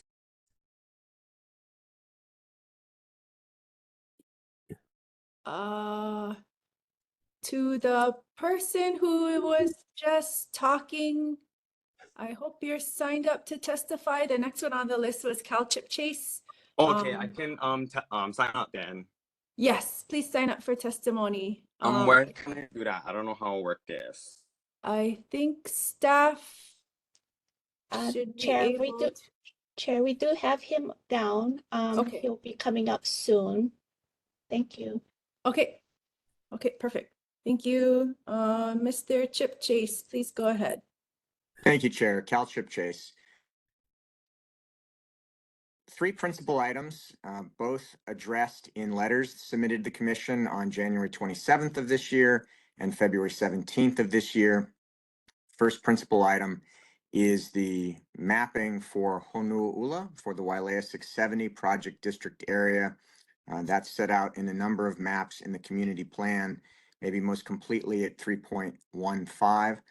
The map, as I've asked before, and we've talked about some, should match Honu'ula's Phase 2 map as proposed in the draft plan. It doesn't. My letter of 1/27/25 details some of the differences in the areas that are identified for land uses in the two maps. Not the result of I think, any sort of attempt to do a different land use designation for it. And in fact, did work with the department on some of this, but the maps, despite those efforts, do not match the phase 2 map. And so we'd simply ask that our phase 2 map be used instead. That is done in the same land use terms as are used in the South Maui Community Plan in attachment 2 to my letter of January 27th. If you compare that with attachment 1, which is our phase 2 map, the only land use area difference is a water tank designation on the Malka end of the property. In the phase 2 proceeding, that was designated for a water tank. We've asked that that be designated for residential because the water tank will probably be located Malka. Those kinds of insubstantial changes to site plans are perfectly consistent with the phase 2 and phase 3 refinements, but I don't want to be stuck in a situation where the community plan precludes those natural refinements that are allowed in the project district zoning ordinance. Second principal item is the 150-foot buffer. That would impact the Wailea 670 property. I've indicated by map that impact on both my letters. It would connect nothing to nothing, as we're at the end of the highway and Maui Meadows is on the other side of us. So no buffer on the Maui Meadows side, no buffer after the end of the highway. It really does connect nothing to nothing. What it does do is impact the developable areas. In my letter of 217, I calculated that. It directly impacts areas that have been designated for workforce housing by about 12 acres, taking that land away. Because the densities would not change, it would have the 30 effect seconds. of making the developable area for those uses simply more dense.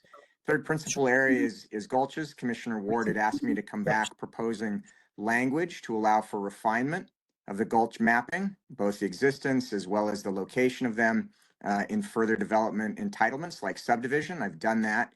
And then the last thing I would say is on map 311 for the promenade property, the gulches mapped there are significantly bigger than anything indicated on the ground.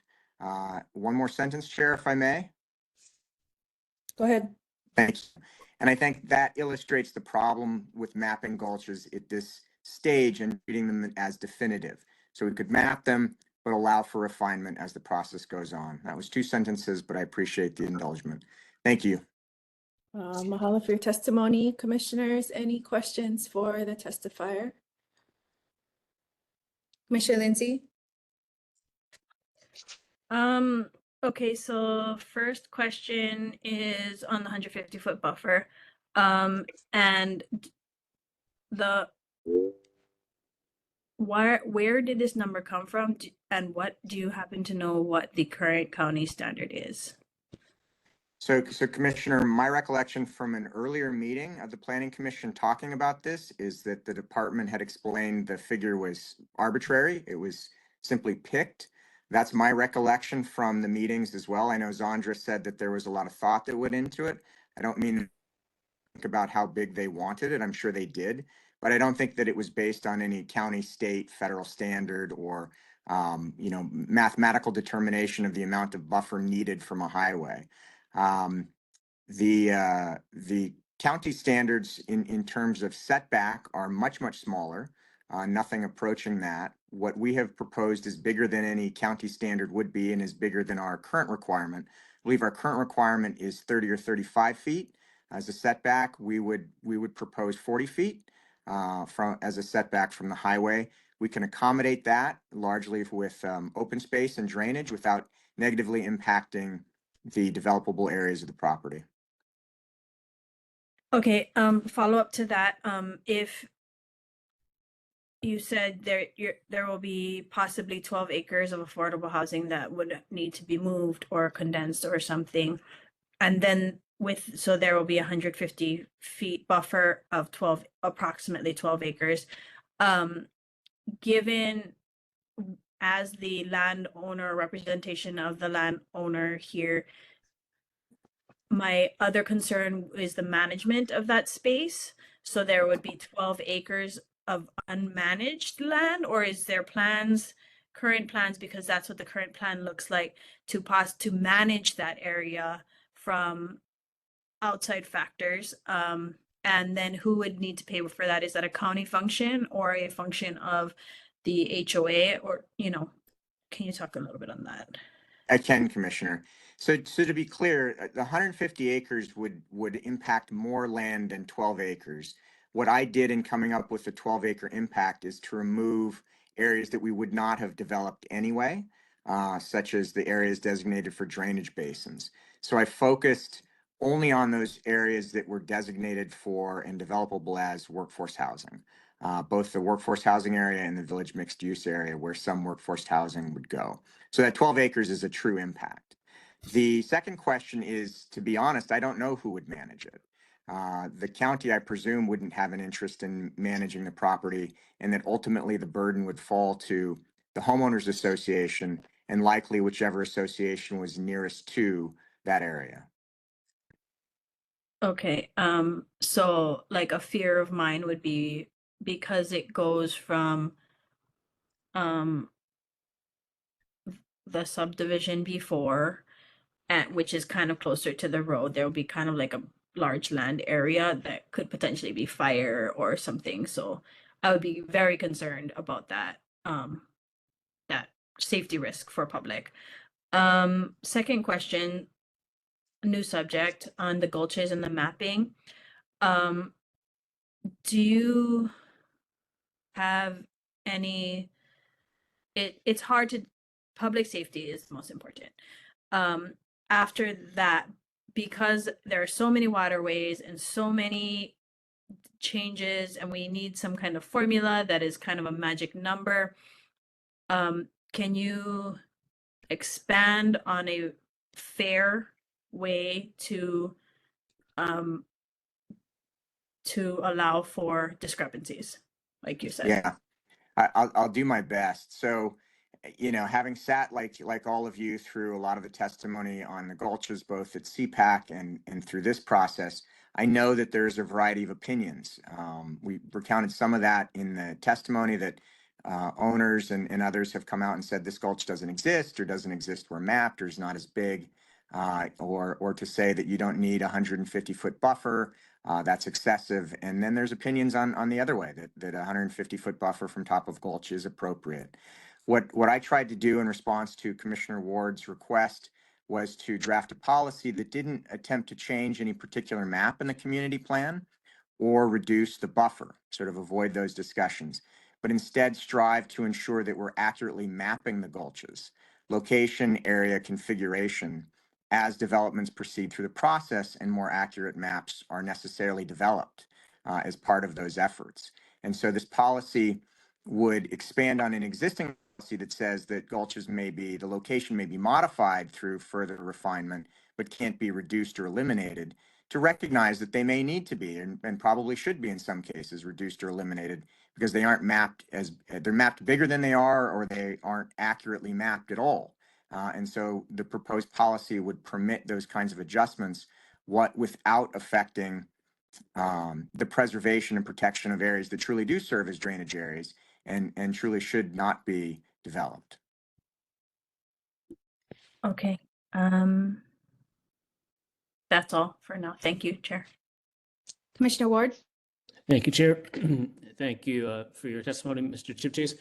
Just to clarify, you're referring to policy 2.46. Is that correct?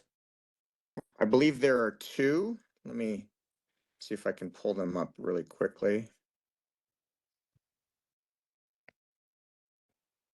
2.4.6 and 2.5.8.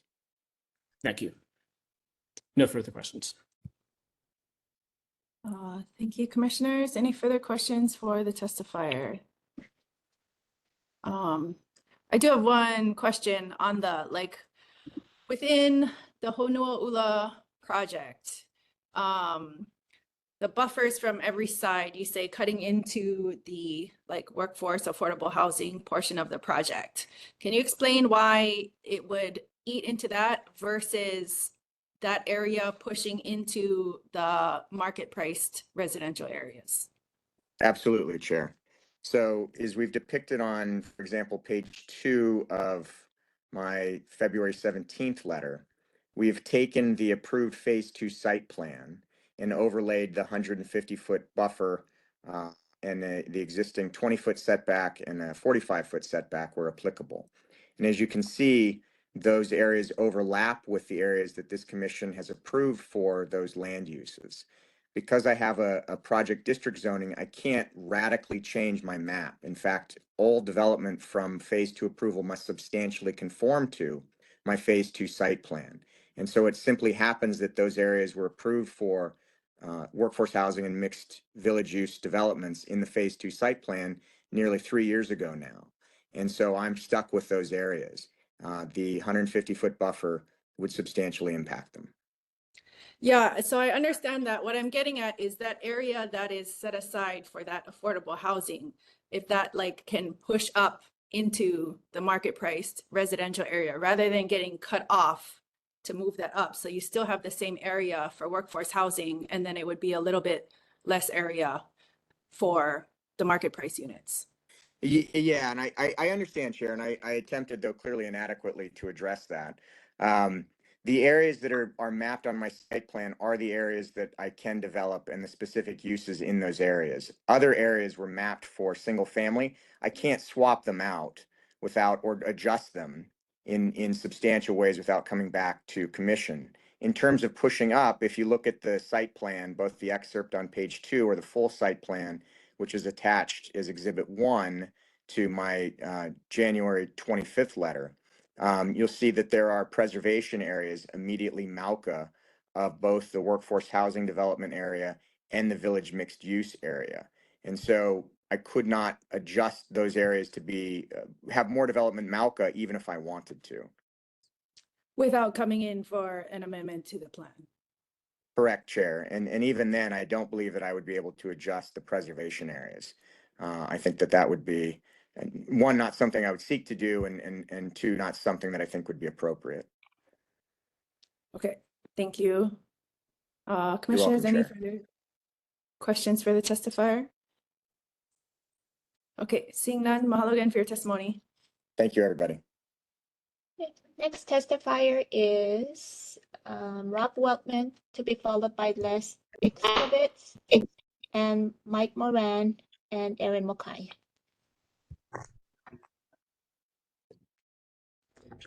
Mai na lalo ke komikina ho lala o Maui. O le pakawatma ko inoa o ka po'o ke komike o le loa o kai ulo no ka papaho o lala o Maui hema. E lala no ho iwao ka pula o ko ka hui kai o ulo o kihe. E mana o ke kahi ko. No ka o lole I ka pala aina o kihe a kau I ho ko ia e ke komikina. My name is Rob Weltman. I'm the chair of the South Maui Community Plan Advisory Committee, but speaking on behalf of the Kihei Community Association and a couple of the major changes made by the Commission to the plan for North Kihei. So you've probably all heard of the broad opposition in Kihei for many years to the Mega Mall project for commercial development in what is called the Pilani Promenade area between Yohokai Center and the high school. The community wants affordable housing, not another shopping center, just a mile from the Safeway shopping center. And for that reason, the CPAC designated the area residential. Besides filling a need and allowing Maui residents and their children to find housing and stay on the island, residential use doesn't add traffic the way a commercial center does. And currently, the only thing that the Land Use Commission allows there is 123 light industrial lots. That's something that neither the developers nor the South Maui community wants. So to do any commercial or any residential development, they will have to go back to the LUC anyway. So you have an opportunity today to restore the residential designation for Pilani Promenade. An even larger development in North Kihei is the proposed Kihei Mauka, with an estimated 1,500 additional housing units above Pilani Promenade and the high school. The 2023 Pulehu fire reached into that area. It was not the first time, and it's very unlikely to be the last time. The Planning Commission removed two of the most important requirements to keep future residents of Kihei Mauka safe: a greenway buffer at the Mauka edge, and a way to escape to the north and south before first occupancy. Even in non-emergency times, the Mauka collector road will be needed for the residents to get to work and recreation without adding to the very bad congestion on Pilani Highway. You can restore policies 3.5.2 and 3.5.5 in Section 3, so Kihimauka will not be another death trap in a fire. Mahalo na ko'oko ho'olohe ana. Mahalo for your testimony. Commissioners, questions for the testifier? Commissioner Lindsay, followed by Commissioner Kealoha. I'm a little bit confused. A greenway buffer, I mean, in my mind, it would provide more tinder for a fire. But can you explain how the greenway buffer will help? An unmanaged one. This is the green above. It can have many uses. It can also be used for recreation. We're envisioning it also as being access for fire vehicles during the fire. But it would also be watered with R1 water and have native vegetation, so provide a buffer, a natural buffer to fire rather than the dry Kiave, which is currently a very bad fire risk for the whole area, So it including will North be Kihei. managed. So it will be a managed buffer. Yes, it has to be managed. Who manage that? The county? Does the county manage that?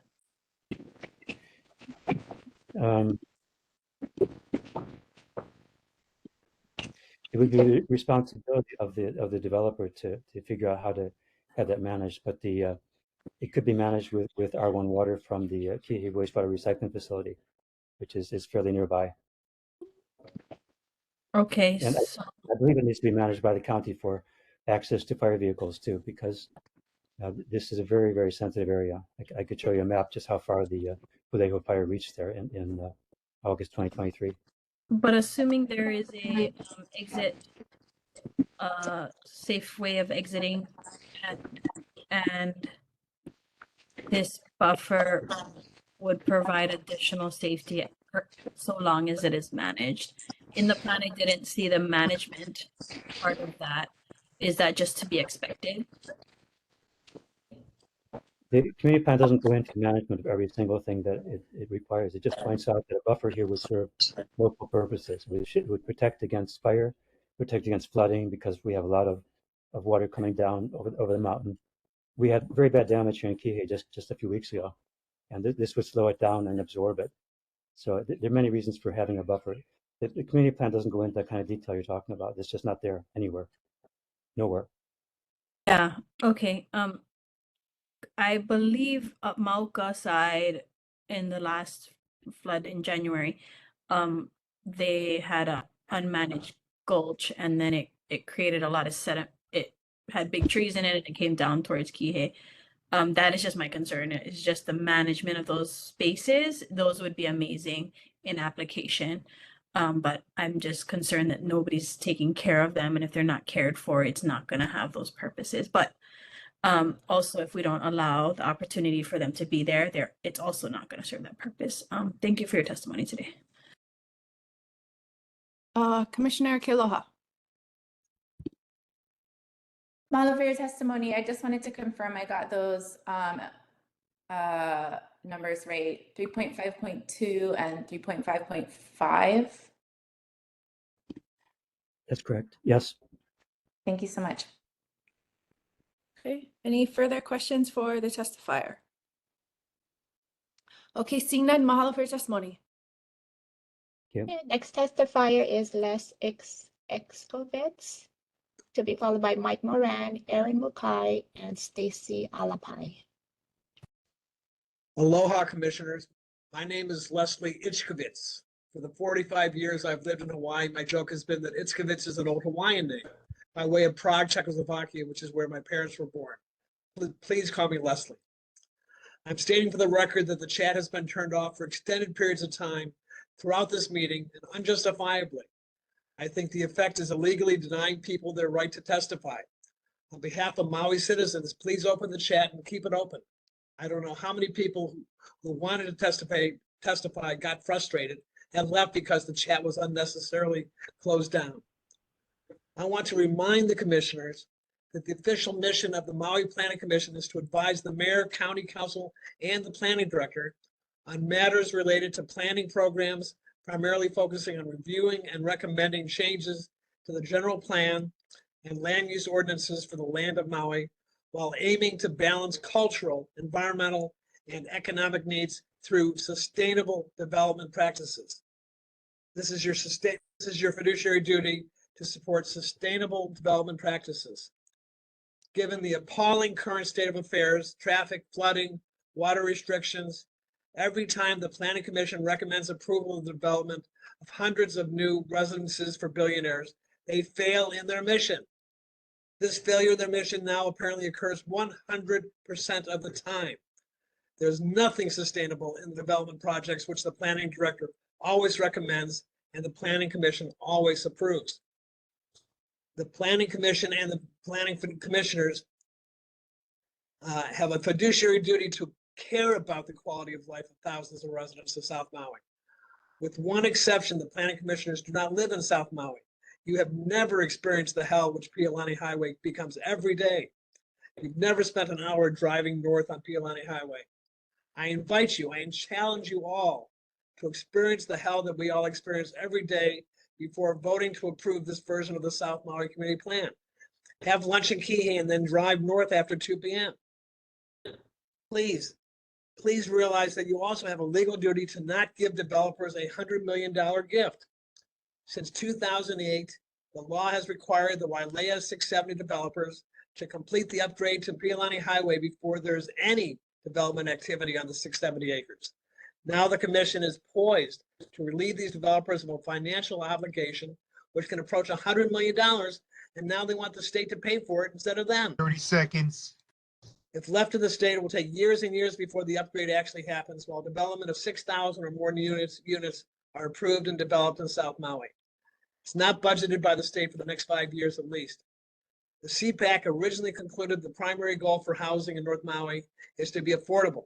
No family should have to pay more than 30% of their total income for housing. Now the planning department, and you're about to change that goal to have a range of housing price points, supposedly to serve the needs of all South Maui. Instead of making affordable housing the primary goal for housing, which is what our workforce desperately needs, you want to build more and more housing for millionaires and billionaires. It's a multi-million-dollar gift to developers and a Mr. slap in the Iskowitz, face of can you thousands of South summarize Maui your residents. testimony, please? I just want you to remember your mission. You owe this community a fiduciary duty to fulfill your mission, to balance cultural, environmental, and economic needs through sustainable development practices. Thank you. Mahalo for your testimony. Commissioners, any questions for the testifier? Okay, seeing none. Thank you for your testimony. Okay, next testifier is Mike Moran, to be followed by Erin Mukai, Stacy Alapai, and Khan, registered as Kingdom of Hawaii.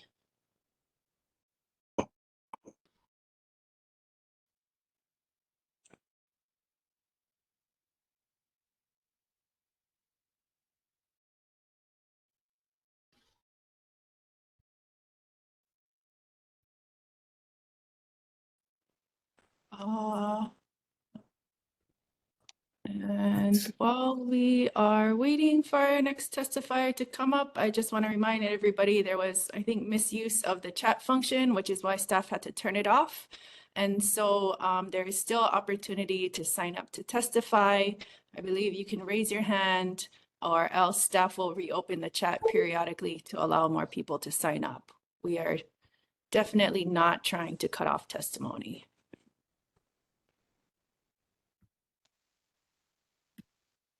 Do we still have the next testifier online? Oh, can anybody go, Kind, or who's next? Kalamai. I think you are later down on the list. I think you're maybe fourth one from now. But Oh. Leilani just called the next few speakers. Leilani, if you could repeat that for everybody. Yes, the next testifier is Mike Moran, to be followed by Erin Mukai, Stacy Alapai, and Khan, Kingdom of Hawaii. So Mike Moran, he is on. I think he's trying to get himself unmuted.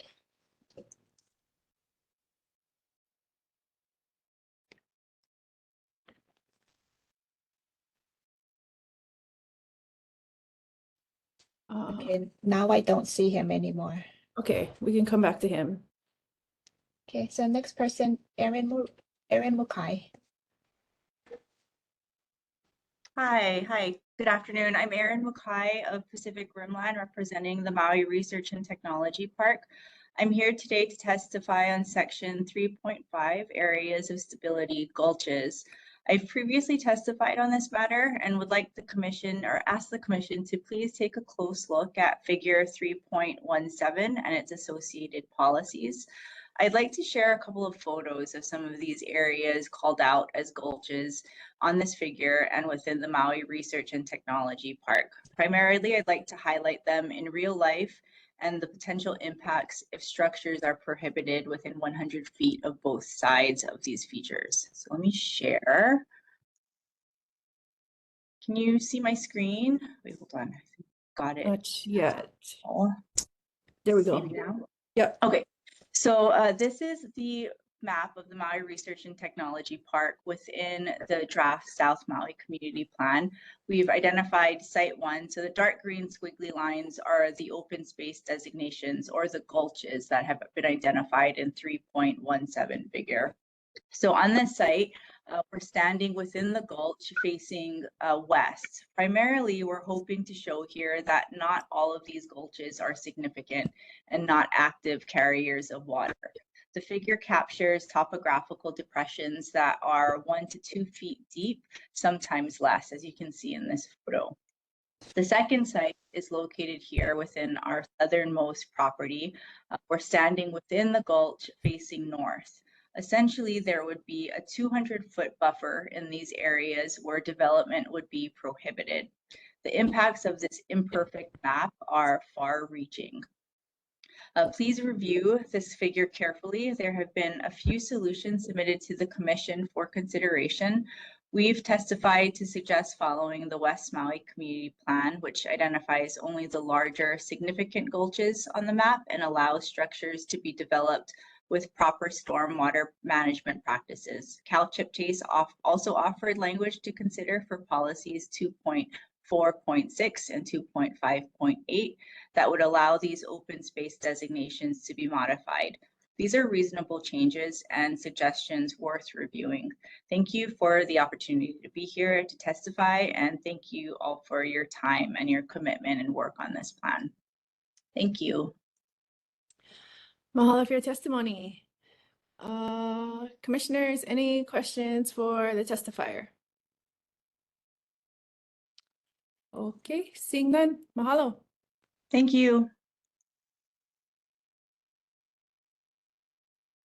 Next testifier is Stacy Alapai, to be followed by Han, signed up as Royal Kingdom of Hawaii. Well, Heva descendants, you can sign me up as Royal Patent Heva. Okay. Oh, looks like Stacy said somebody else can go before her. Can you sign me up as well? I've been trying to figure out how to raise the hand or get into the chat for the entire meeting.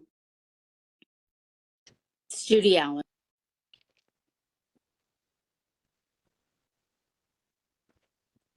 Okay, so Royal House of Hawaii, descendants of Heva Helu, here next, to be followed by Brandy Cruz, Nancy Hagg, and then Day Gecko.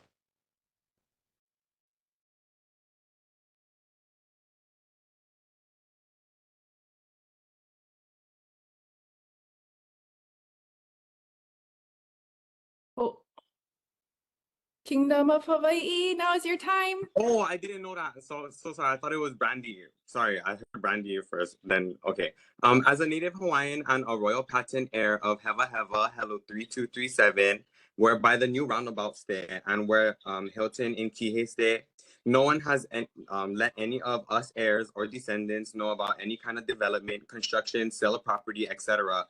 on the entire Ahupua'a of Ka'ono'ulu, where it was known to be fruitful in my kupuna's time, in my grandfather's time, actually. The Royal House of Hawaii knows all the answers for every single person's concern and plans what goes on here. What is Hawaii Revised Statute 172-11? All the landowners supposedly are illegal landowners. How are all the local residents moving away from Hawaii when they are the actually true landowners, which are the royal patents and the fiho fee simple to the which were foreign allodial lands titles, meaning America does not have no law, power, jurisdiction, or authority, and it's illegal, recognized in the Supreme Court. What is Foster and Elam versus Nielsen? Everyone in Hawaii that pays mortgages, look in your guys' house paperwork under legal information in your house paperwork, who is supposedly the under legal information, it says RP and the number, and you will find the descendants that your house illegally squats on. In every single ahupua'a gulch you see, that you see is supposed to be flowing with clear water, and if not, that place wouldn't be considered an ahupua'a because there was always water flowing 24/7. With the land restoration, you cannot just fix the beach or the lowlands. You have to restore all uplands. Also, I'm pretty sure we all went to school and learned the water cycle because it's gonna have to go down into the sea. How would these people that's knowledge hasn't been here for over 50,000 years, like us Hawaiians who are all royal, those people shouldn't be telling us original peoples how to live in Hawaii. And when Hawaii was the healthiest land in the world, entire island's water is already destroyed, and we cannot destroy any of Hawaii, every single person's generation to come. Also, how would these people, and none of these projects has ever benefited me as on royal of this aina, and financially, emotionally, and physically, and overall my well-being. And as have a royal patent descendants, we don't, no development anymore. 30 seconds. That's it. We don't support any kind of more development going on. Mahalo for your testimony. Commissioners, any questions for the testifier? I do have a. Kalamai, actually, oh my goodness. Wait. Yeah, just round up all the royal patent heirs and descendants of all the allodial titles, because there's supposed to be discussion with all of them if all the lands were sold, bought, traded, whatever. And there was no discussion with any kind of descendants, all of Hawaii, and the ones that moved out. And they need to round up all of them. Garu. It's in a tax map key office. You can go ask for a physical copy, and they're going to list and check all you guys' genealogy. Okay, mahalo for your testimony. I have a follow-up question. You mentioned your like kupuna are from the area and they recall this being a land of abundance. Do you know of, waterways that used to flow in their time? Every single gulch you see is supposed to be flowing with clean water. Why you think a gulch? Hello, I'm pretty sure all of us went to go school. You guys, bruh, it's empirical knowledge kind. Ahupua'a system. That's how come we get the sign. But I'm so sorry. I'm not yelling at you, sister. But and just like it's so crazy. It's empirical knowledge. But yeah. Yeah, I'm just curious about, the first-hand account since your, two folks were from the area, if they, actually were able to see that and fitting out the timeline of when the waterways were lost. Well, it was fruitful the times of Heva Heva. That's all I know. But we had to leave there because as any Hawaiian knows, we was all hidden. You know what I mean? And we got evicted either by gunpoint. We either had to leave our original lands because of jobs, or either that or they took away our water. And that's how all of us is spread out everywhere. And yeah. Got it. Okay, mahalo. Any other questions for the testifier? Okay, seeing none, thank you for being here. Okay. Mahalo kia kopu, all of you. God bless all of you. Sorry. Next person, we do have Mike Moran back online, so we'll go to him next, followed by Stacy Alapai, Brandy Corpuz, and Nancy Haig.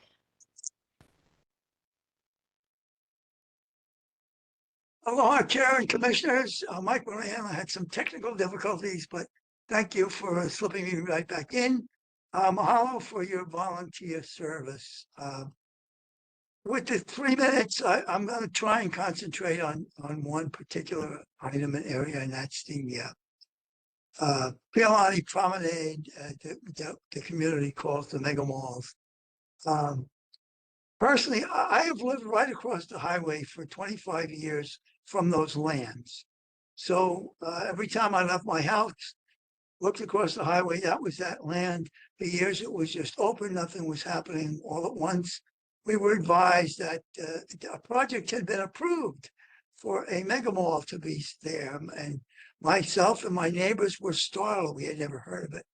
So I took it upon myself and I attended and testified at every single LUC meeting on the topic.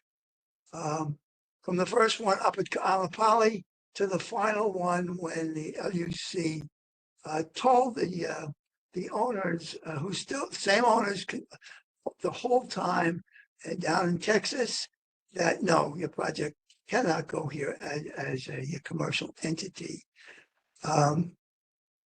So I have a very concerned interest, and I've been very aware. I listened to every meeting, as I said, I participated.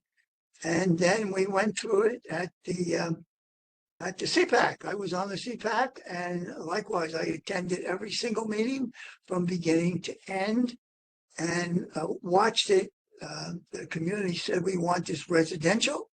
And then through some misunderstanding, perhaps, when the planning department explained that if we changed it to a different designation, it would be possible to have more housing than if it was in residential. Not required, it would be possible to have it. And people said, oh, yeah, more housing, good, we'll do that. Well, some of us, myself, I said, look at this owner. He has no interest. He has never had interest in residential. You're not requiring him to. You're not requiring him to build a single home there. So we discussed it and we flipped it back to residential with to cheers from the people in the audience that we were going to build homes 30 there, seconds. affordable homes. So that's what we're advocating for. We have consistently advocated for it. And as far as that buffer on the highway, those of you that are familiar, when the Pialani Highway was built, it was a 2-lane highway with big wide shoulders. It was never widened. It was restriped to 4 lanes, squeezing the shoulders to at points 3 feet wide. Would you walk along a 3-foot wide strip or ride a bicycle? So to say, well, we don't require 150 feet setbacks on other roads aren't like this. They're not squeezed in here. So please change that back to residential and give us space to have our children going to the new high school a safe place to walk and ride bicycles. And in addition to the keiki, consider us all Kapuna who still ride bikes. We would like a safe place to ride too. Mahalo for the opportunity. Mahalo for your testimony. Commissioners, questions for the testifier? Commissioner Dicos, followed by Commissioner Lindsay. And Commissioner Dicos, can you tell us where you are and if you have anybody around you? Yeah, thank you, Chair. I'm on my office in the boat cabin on Pearl Harbor. Dozen crew coming in and out of the cabin. Thank you, Mr. Moran, for your testimony. I know we touched on the Pialani Promenade a while back, and I just wanted to check because I think, if I recall correctly, there was mention that the CPAC they wanted residential, and there was maybe some mix-up, and small town would have been just as good and actually provides more housing than residential. So I just wanted to get your take. You said loud cheers when it got switched back to residential, which sounds, maybe you could clarify why small town would not meet the needs of the majority of the CPAC members or the community. versus residential?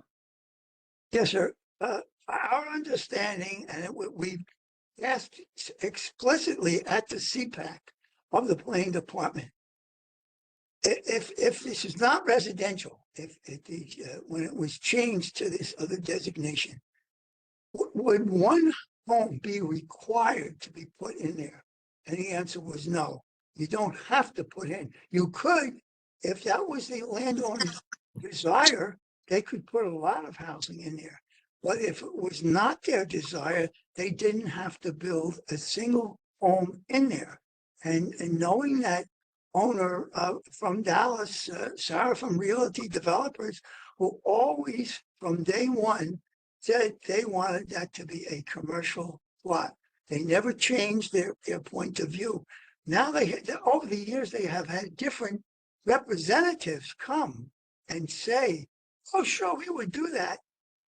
They're not the owner. They're not making the decision. They're just they're paid to influence decisions that are being made. So if it's residential, it's required to be mostly residential. Yes, you could have a little hardware store, ABC store in there for the convenience of the residents, but it's mostly required to be mostly residential. With the current status, you don't have to build anything. And we have been burned so many times before by, oh, I don't have to do that. The developer says, it's not required. No, you misunderstood. I'm not going to do that. So we want requirements, and that's what residential offers to our community. Okay, thank you. And just a quick follow-up, because I sympathetic to that concern. I guess there is a policy in the language that states 80-20%, 80% residential, 20% commercial is required. Does that give you any relief on if the developer commercial, which they're allowed to do under small town, that policy that's in there will prevent that from happening? We don't believe so, sir. We don't believe so. We listen to the owners. When we talk to the owners for short periods of time, they were willing to communicate. And their goal has always been to make this commercial. And then when we hear this stated by people who are supporting the current status, saying, oh, well, if you wanted residential, you would have to go back to the Land Use Commission. We agree with that. If you're not going to build the original light industrial 100 and some, which was the original requirement, if you're going to do anything different, you have to go back to the Land Use Commission. Either way. So that's not a reason not to make this residential. This is what the community wants. We were told we were doing the community plan, members of the CPAC and the community. This is your opportunity to tell us what your South Maui community wants, not what other people want, not what paid representatives of the owners want. It's what do the residents there want. And this is what we want. We want particularly now, over the years, the high school has been built right next door. Sorry, excuse Don't me. we? Just Sorry, I'm going off tangent. Thank you. Yes, thank you. Okay, thank you, Mr. Moran. Thank you, Chair. Thank you for the opportunity. Further questions for the testifier, Commissioner Lindsay, and then followed by Commissioner Ward. Hi, thank you for your testimony today. Thank you. My questioning is around the 150-foot setback. I drove around all kinds of areas in Kihei looking for how far that is visually and just physically and I was with my tape measure stopping in unsafe places and trying to figure this out. Having said that, do you know what the setback is from the highways to the Maui Meadows properties? That looks pretty short. I did not get to stop in those areas because a lot of it is higher. And it was, I couldn't measure it. But do you know how far away those houses are from the highway? I honestly, I do not, and I agree with you. That would be a very challenging spot to. we didn't look too much at that, as you know, that portion of the Pialani is the original 2 lanes. So it's quite a bit different than the vast majority of that highway where it's 4 lanes. But I would just take as an example, what's right next door to that plot of land is the high school. You can't even see the physical building of the high school because it's set back so far. I don't know if it's 150 feet. I would gauge driving up that road, it's way more than 150 feet. But I didn't measure it as you've been doing, but I would say there's a good example of where, and maybe there are certain specific portions just on the other side, on the north side of that land.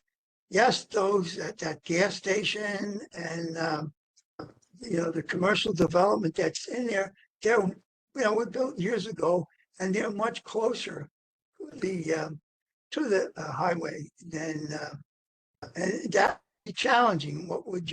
How would you handle that? You might have to make exceptions where that 150 feet could go, but there's certainly no reason it couldn't go at this particular juncture where it's most important.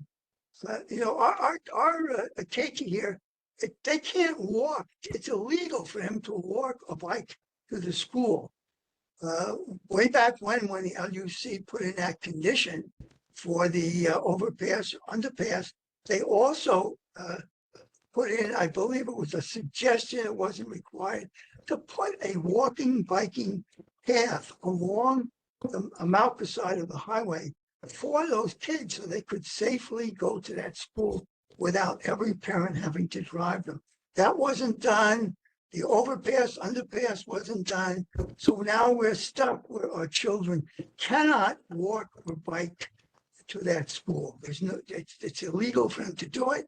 Yes, the high school kids, Excuse me, some cheat, sorry, but Mr. Moran, can we keep the answer focused to the question? right. So there could be exceptions to 150 feet in particular places. I think that would be reasonable, but to just say, no, you got all or nothing, and we found a spot where it doesn't work, we don't think that's fair to our community. Okay, thank you for that. Commissioner Ward? Thank you, Chair. Thank you, Mr. Moran, for your testimony. Two questions for you. One, are you aware that 150 feet equates, do you know what 150 feet equates to? In kind of something that everybody kind of relate to a stadium or to a ballpark, so we kind of get a perspective of what 150 feet would kind of be. Well, it's not a football field. A football field is 100 yards. We're only talking about 150 feet. So that's much less than half of a football field. That's one way to look at it. Well, 150 feet is 50 yards, so that would be half a football field. So thank you for that. Second question is, as being part of CPAC with you, we intentionally, I know, implemented the policy of putting the 80-20 split in due to the concerns of whatever the land use designation would be. If that policy is in place, my question to you is why do you not believe the planning department would enforce that as they do with other policies? Why would this one be different? Because that was the intent of why we put it in, was to ensure we kind of had a double protection. So you guys had a discussion with the royal patent heirs and descents of the allodial titles of that land. Excuse me. Sorry, we have a testifier speaking. Well, my response to that, sir, is what we see happening right now in South Maui, that we have a rule set and develop, everybody agrees to it, and then before things proceed, the landowner comes back and says, I want to make a change here. What would stop them from making such a change that was their original intent? Do you think they would be stopped from bringing in their legal representative to explain why they wanted to get a change? We see that happening right now. Anything can be changed. Nothing is permanent in rules and regulations. Exceptions are made all the time, and that's our fear. Yeah, we would benefit for the better of the people because that. Okay. Commissioner. Commissioner. No further questions. Thank you, Chair. Okay. Any further questions for the testifier? I will just briefly, Sorry, Chair, say thank you sorry, for Mr. Moran, person- I can't, Mr. Moran, sorry, I can't let you say anything else without being asked a question. This is not, sorry, this is not a back and forth kind of dialogue necessarily. I think we can call up the next testifier. Next testifier is Stacy Alapai, to be followed by Brandy Corpuz, Nancy Hagg, and Johan Lau. Aloha, Commissioners. I just want to take a second to mahalo you for the work that you're doing to get the South Maui Community Plan finished. I recognize that you are all volunteers and this is a grueling process. I've been listening to most of the testimony and it does seem to fall into two categories. Community members asking you to uphold the CPAC version of this plan that they worked on for multiple years and were able to come to mostly unanimous decisions on all of these things. And then we have developers or people who stand to profit off of further exploitation of our resources asking for more, saying that they deserve to have more freedom to continue to profit off of this area of Maui. And I want to highlight that this is supposed to be a community plan, in all caps, bold letters, community plan. And that there were years of meetings with lots of community engagement. I agree with one of the first testifiers who spoke today that it's essential to keep the teeth in the language of this community plan so that it remains enforceable. We don't do this all the time. Like the last plan from this is from 1998. We have to be able to enforce this plan, or why are we even doing this? I'm a communications nerd, so I understand it's not just semantics when you remove words like shall and replace them with words like encourage. It's not possible to enforce an encouragement. And when it comes to affordable housing, the CPAC community-led version had very specific and enforceable terms. For example, it read, the primary goal for housing in North Kihei is to be affordable as defined by the U.S. Housing and Urban Development. No individual or family should pay more than 30% of their total income for housing costs. That's now been replaced with housing units in North Kihei should be built for Maui residents and families with a range of housing types and price points to serve the needs of Maui's workforce. How is that enforceable? That's what people mean when they say that you've removed the teeth from this plan. There are many other examples throughout the plan, and I feel it's an injustice to water down this plan after all the work that you folks and the community have put into making it a reflection of what the community needs. This community plan needs to prioritize traffic and infrastructure improvements, and so I ask that you please restore the requirement that there be a Malka Road / escape route before first occupancy in Kihei and prioritize expanding the highway before new homes are built. It's just not good planning to allow for 6,000, 7,000 new homes to be built without the infrastructure to support it. This is something we've talked about for so long. I was in high school when people were talking about expanding this highway, and we have recent events as a clear warning of the risks we are taking by continuing to kick these improvements down the line in support of rapid overdevelopment for luxury homes. We had a flood that closed South Kihei Road and then a fire in Maui Meadows that could have been catastrophic if it weren't for the quick actions of our first responders. If that doesn't highlight the immediate need for this escape route and road, then I don't know what to tell you. Like, we need this road and we have to stop allowing developers to bypass this because of their need to profit off of the land that they want to develop on. But you can't remove this from the plan. You have to keep it in there. I'm going to continue because a lot of people got to speak way over their time. The 1998 version of this plan required. And then somebody can ask you to elaborate on some of your points. Okay, I'm almost done. I'm talking as fast as I can. The 1998 version of this plan required infrastructure to be provided prior to or concurrent with additional development that requires additional infrastructure like water, wastewater, roads, a lot of other things like that. Why would you remove this from the new version of the plan? If anything, we need it more now than we did in 1998. The community version was crystal clear. We need to prioritize affordable homes for residents and long overdue infrastructure improvements over luxury and commercial developments. And that is why people are asking you to turn Piilani Promenade back to residential. We don't need a mega mall. We don't need a small town center. If we're going to build, it needs to be housing for residents. Sorry, this is my last point. So someone else brought up the STR issue, which I know is very controversial, especially in this commission.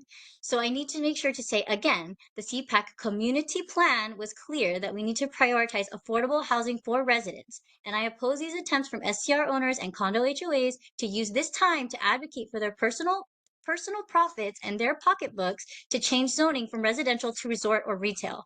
This practice just exacerbates the problem by reducing our housing supply for a few people to continue to profit off of our limited housing supply. We have plenty of places for visitors to stay. Our hotels are not even at capacity. They're not even full, and we continue to build more of them. We do not need more resort zones or lodging options for visitors. We need long-term housing for residents. Thank you. Commissioners, sorry, I have to keep everybody to as close to 3 minutes as possible. I know some questions have extended that longer, but we're trying to keep everybody as much within that time as possible. Commissioners, questions for the testifier?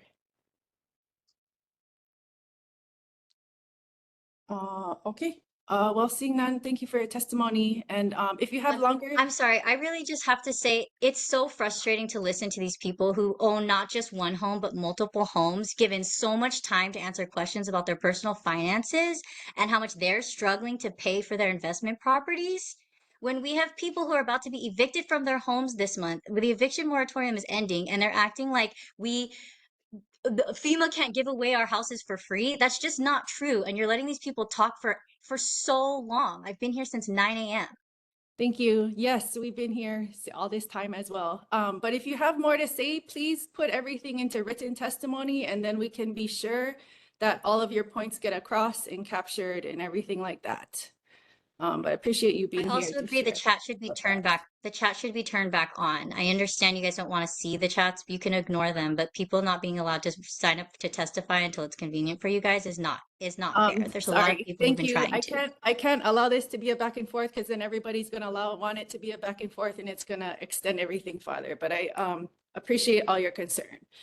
And yes, and the chat was getting a little bit abused, and so we had to turn it off just to keep the meeting going and keep all the mana'o to testimony so that we can have it, officially registered, because we can't take into account any mana'o that's provided in the chat. The only way we can take that into account is if it's provided through testimony. Let's see. So I think there was still a few more people signed up to testify. I was following the list that was posted in the chat, but that's gone. And so, Oh, you won't let me anyway. What would you say? I talk about the SCR. hold on. No. We can hear you, whoever is talking online. Leilani, would you be able to give us a read of how many people we have more signed up to testify? Hi, Chair. There's 6 more individuals signed up to testify. Okay, commissioners, temperature check. It's been a couple hours since our last break. I was hoping we would be able to get through testimony before we took lunch, but it seems like that time may get extended. So where is everybody at? Would you want a break now, or do you want to take more testimony? Commissioner Ward. I would say let's go. Sorry, let's go with which one? With testimony, I'm sorry. Okay, continue with testimony. Is that what you said? Yes. Okay. Oh, weird, sure. I need a quick bio break. Okay. Yeah. We can do a quick bio break, but I say let's forge forward with the testimony, and unless others disagree.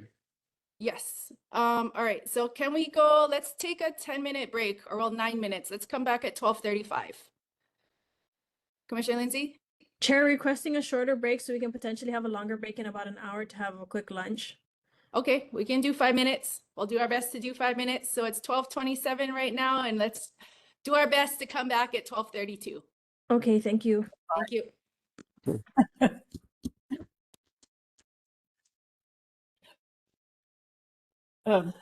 They're not talking about short-term rentals. Well, I don't care. They can. Please mute your microphone. Royal Anderson. Patent Roundup. Mahalo. Royal Patent Roundup. Allodial titles is all foreign. Am I muted now? You are not. Was it?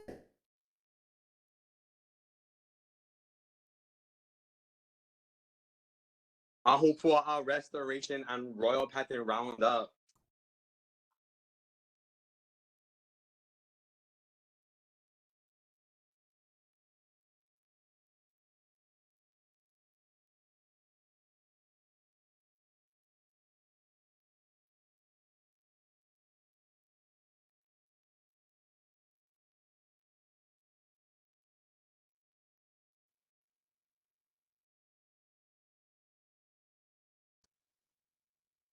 Okay, welcome back everybody to our South Maui Community Plan meeting of Tuesday, February 18.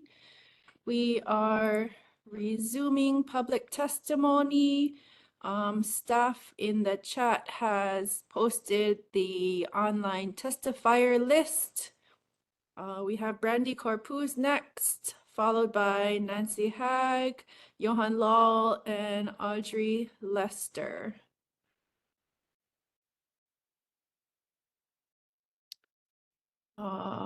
Ms. Corpuz, are you there? Aloha, yes, I'm here. Okay, you have 3 minutes. Please go ahead. Aloha, my name is Brandy Corpuz, and I am a Kulakai resident, homeowner, small business owner, and community advocate and educator. I have been involved with the creation of this community plan, and I would like to testify about your changes to our community plan. I first would like to say that I have a big problem with this or any other commission or board changing our community plan's language and designations. You have gutted our protections of truly affordable housing, gutted our second or additional highways that is needed for our current residents and any future residents. You took out and ignored our strong language that was put into our plan to protect us from development and destruction. You must put back our strong language and allow our community voices to be heard for our community plan. We need our infrastructure and buffer zones for our gulches before any more construction or destruction is allowed in any part of South Maui. I was recently trapped in my home and on South Kihei Road due to a fire and then due to major flooding.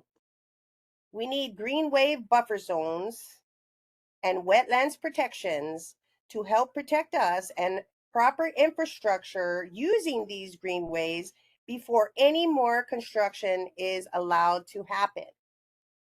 We have tried for many years to be part of a solution using green spaces for our gulches and infrastructure. We, as a community and different organizations, got $5 million put into our budget to protect our gulches in South Maui. And then recently, the county of Maui spent about $5 million to destroy some of our greenways in the Kulaniakoi, which we had the major flood after that and showed the results of what happens when you destroy a wetlands and their infrastructure. Our gulches, springs, streams, and rivers have been diverted to depletion. I'd like for you to look at our wetlands overlay maps 30 when seconds. looking at our gulches and wetlands in Kihei before you listen to any developers or anyone else talking to you in this commission. I want to point out that our community came to CPAC meetings in droves. Now we are all diverted with other business going on. And yet you are listening to other people, businesses that have other purposes for what they want to be done or what they want to see. I'm finished. I'm almost finished. You need to follow the original CPAC plan like we the people wrote, and stop trying to change it by other people's opinions who are coming along years later after we have already considered our all the different features, all the different problems, and we want our community plan to remain how it was originally. Thank you. Mahalo for your testimony. Commissioners, any questions for the testifier? Okay, seeing none, mahalo again for being here. Thank you. Next up is Nancy Hagg, followed by Johan Law, Audrey Lester, and Bridget Moat. Hello? Yep, go ahead.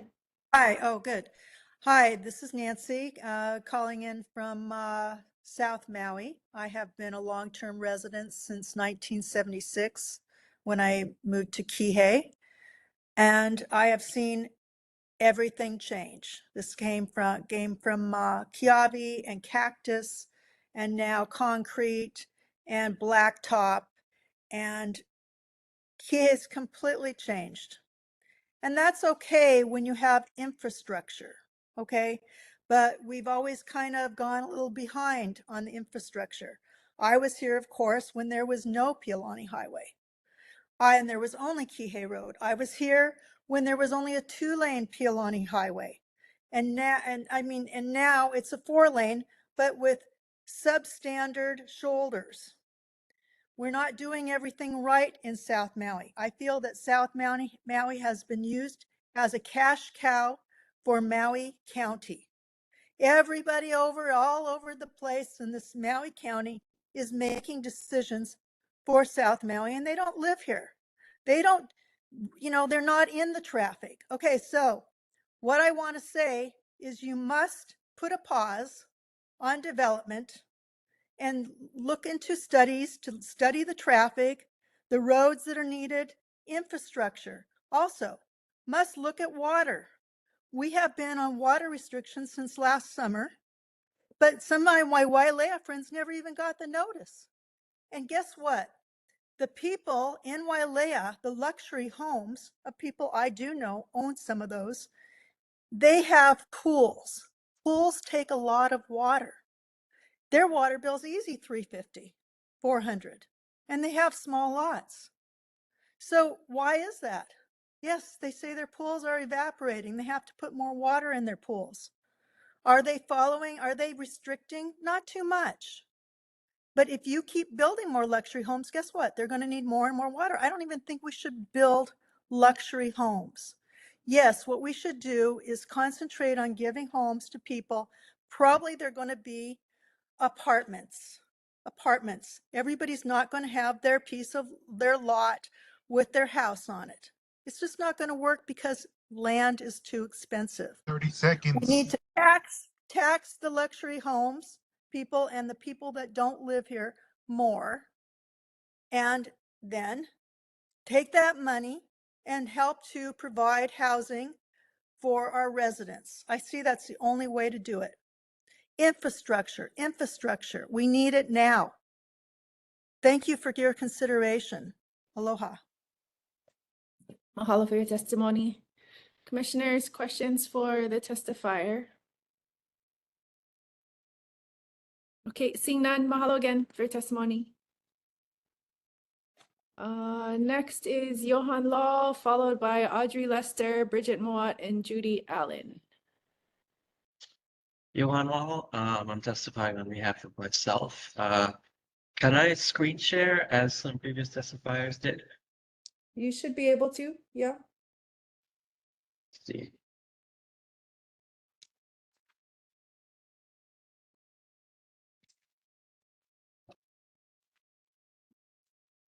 Okay, what I wanted to show is something that I actually submitted as written testimony a while back. this is the 150-foot buffer. So I just want to show what that looks like. And one good visual, I guess, would be at Uapo Road. Like just as you come into Kie from the north, there's a spot where people will park and they use this walking trail. And that's about 150 feet. It's almost exactly like that buffer. So that's an idea of how really not that big that is. Or it's about the size of a row of houses, small houses actually. And again, that was written a while back that I sent in so you guys have access to the same web map. And if you look at it overlaid on that Piilani Promenade parcel, like it's not a huge chunk of it. I don't have the parcels on here, but it's not, you know, a massive area. I'm gonna scroll down to like for this other large area, which is north of Maui Meadows, which is probably going to be eventually developed. And you can see that's not a massive area out of those huge ranches. Or if you look at Maui Meadows, it's kind of 2/3 of the size of those lots. And it's a little bit bigger than the graded area that they created as a fire buffer between Wailea 670 and Maui Meadows. And this area is Wailea 670. And it extends because that parcel for the highway extends, even though the actual where it's built now does not. And I'm not sure if it's going to keep going. Like, I'm not sure how it's written. I don't have it in front of me. But this would be the area that Cal Chip Chase is concerned about. And I mean, it's not that huge. But let me also turn on the site plan. This is the phase 2 plan that Cal Chip Chase had referenced. And I think it's low resolution, but I think that purple is that area that he had said would be like higher density. I can't remember exactly what it was described as. And it does cut into it a bit, but not a huge amount. There's some pink here. I'm not sure what that is. But my point is, you know, it's not a huge impact. I think they could easily work with that and maybe increase the density a little bit for those higher density lots. And then it wouldn't affect like the single family at all. So I think this is totally reasonable, and it makes these places walkable. It makes it safer if you're walking between Maui Meadows and Wailea. Up on the north end, it makes it easier if you're walking between school and the neighborhoods, stuff like that. So anyway, I'll switch off my screen share. Mahalo for your testimony. Commissioners, any questions for the testifier? Commissioner Lindsay, followed by Commissioner Kealoha. Thank you for your testimony today. That map, that visual is great. I couldn't tell. So when I was out there with my measuring tape, it felt like far distance. I couldn't tell obviously at Maui Meadows area and where that connects and how it connects, but in your map, it doesn't connect. It looks like it just covers 2/3 of those lots and not the rest of it. I'm confused on that. I just did a 150-foot buffer along the entire highway, so I didn't exclude it like where it's already built. Mm-hmm. And then, okay, so part of the importance of that was safety, so the kids could get to school, is my understanding from the CPAC. And you would say that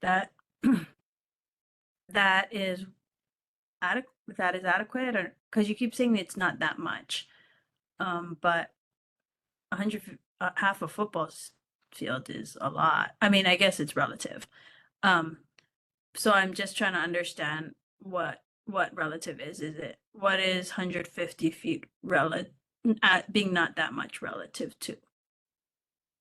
I mean, it's not a huge chunk out of the developable land, because these are pretty huge lots. It's not like you know, an individual person's house lot. It's, you know, large ranch lands that they're developing. And as far as being adequate for safety. I think it's enough where you have the walking path and the bike path and stuff like that set back from the highway, but it also honestly leaves room for like future expansion if those roads need to be expanded, because what the situation is in a lot of places in general, like in every city, is when you want to expand a road, you can't without demolishing houses.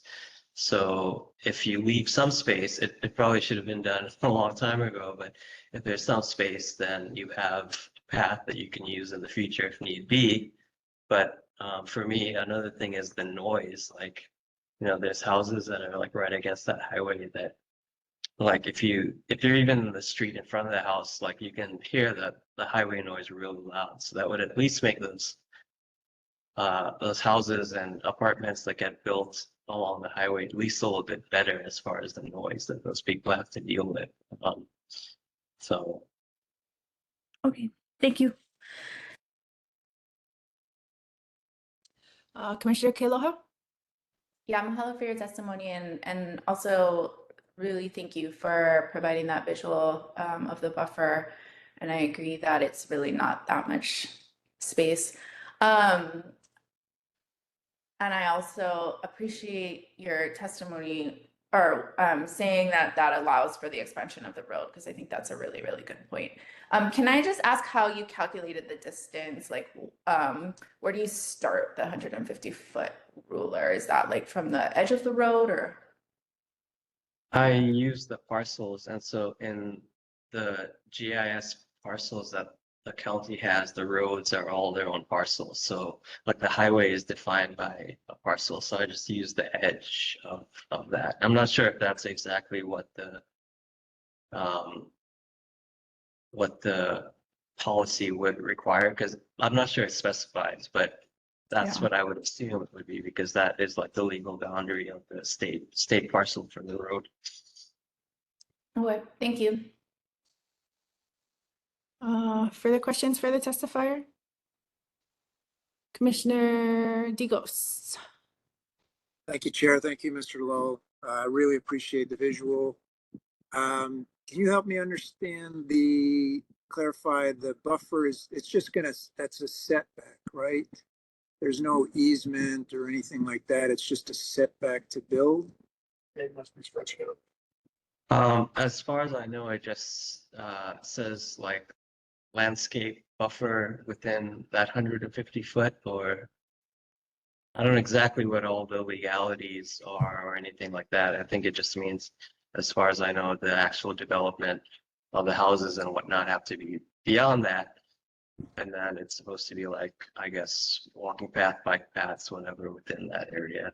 The big thing for me is like, once you build a house, like you're not going to get that land back, because we don't, or not we, because I'm actually in Texas now, so I can't say we, but in Hawaii, eminent domain hardly ever gets used. So. Okay, great. Thank you. Thank you, Chair. Thank you. Any further questions for the testifier?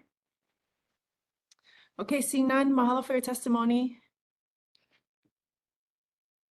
Let's see, next up we have Audrey Lester, followed by Bridget Moat, Judy Allen, and Bill Anderson.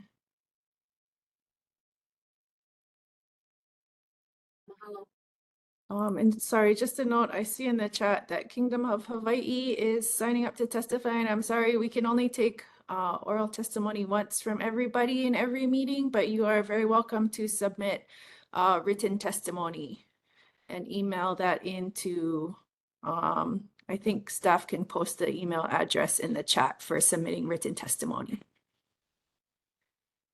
But Audrey Lester, please go ahead. Thank you very much. So, I'm a resident of Kihei. I live in North Kihei on Honolulu, and right next to the gulch, the Kulaniakau Gulch that just is having a lot of sediment removed.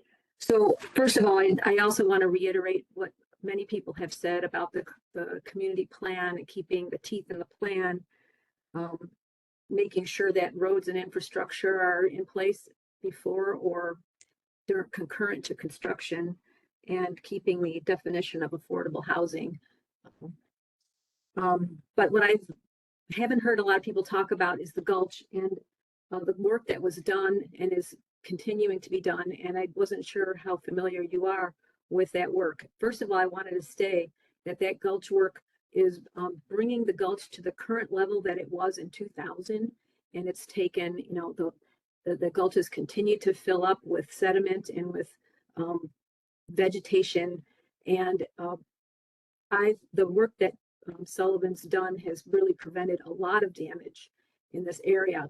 If you're familiar with going up and down South Kihei Road after a storm, usually where the Kolinia Cow Gulch is, has the most sediment and is the worst hit, and we were not. What happened though was there was debris that came down and plugged up the bridge, and that caused problems. The other problem is that the work started quite late because of a lot of contract litigation, and so PB Sullivan escalated their work, did it 3 times as fast as they were planning on, and they saved millions of dollars in damage. And I think they also learned some places that might need some more adjustment in how the banks are handled. But my big takeaway from this is that even though they removed like 113,000 cubic yards, this storm brought in 30,000 more cubic yards of dirt and sediment. And PB Sullivan is also going to remove that, which is a true blessing. And as a person who goes to that beach all the time, that beach has been way clearer than it's ever been after a significant rain event. So the gulch that they cleared out, you know, kept a lot of sediment from getting into the ocean. And, you know, I would encourage the Planning Commission to look very carefully at how we handle this water. One statistic I heard was that 1 inch of rain is 197 million gallons of water, and we had 10 inches of rain. So that's over 10, I don't know, it's over 1,000, almost 2,000 million gallons of water. Maui's different from most wetlands in that we have a mountain behind us. And when we have these Kona rains, which only happen rarely, you know, once a year, you know, we get deluged with an incredible amount of water. So because a gulch looks dry for most of the time, doesn't mean that it's not needed. And, you know, the sedimentation basins that are so in that mid-range altitude that, you know, is like Maui Meadows and higher. And so we need these gulches protected. We need sedimentation bases to keep the water upcountry where it can sink into the land and not come down into Kihei. And I know that groups are working to try to do that. But when a developer says these gulches are dry, it could be misleading. I don't know. But it is definitely the way that we need to think about water management when we get these deluges that only happen rarely, once a year. And now we have incredible costs of cleanup every year. Can I ask you to close up your testimony? So in closing, you know, the gulches that are there and where they need to be protected and how much space they need needs to be very carefully considered.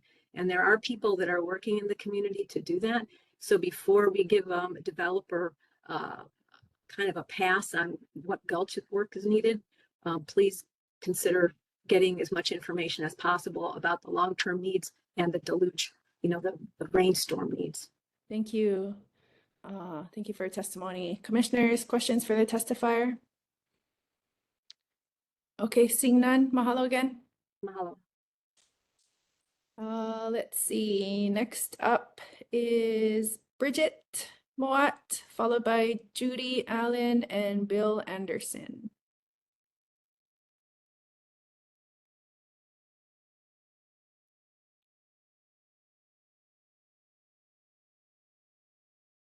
Oh, I think she came on and went away.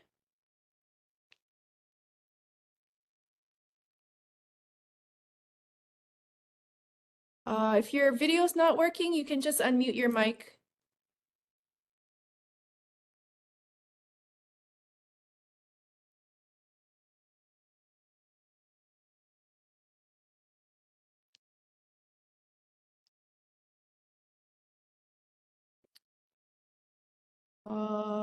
Miss Moat, are you there?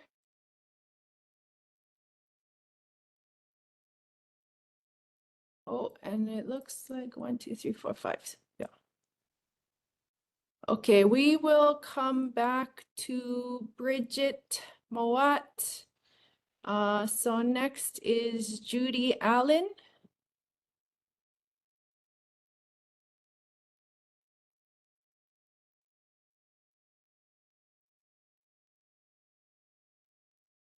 Go.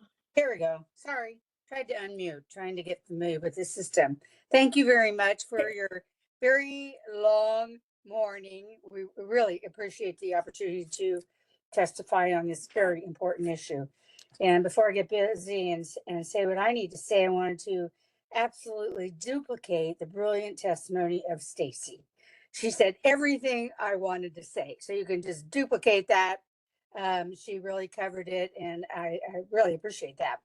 So from my own perspective, just some of the issues, I really wish that the commission would recommend approval of the CPAC in its entirety. The community has worked so hard over years in order to cover every single issue that was so important to this ever-growing community of South Maui. I mean, everybody's moving here.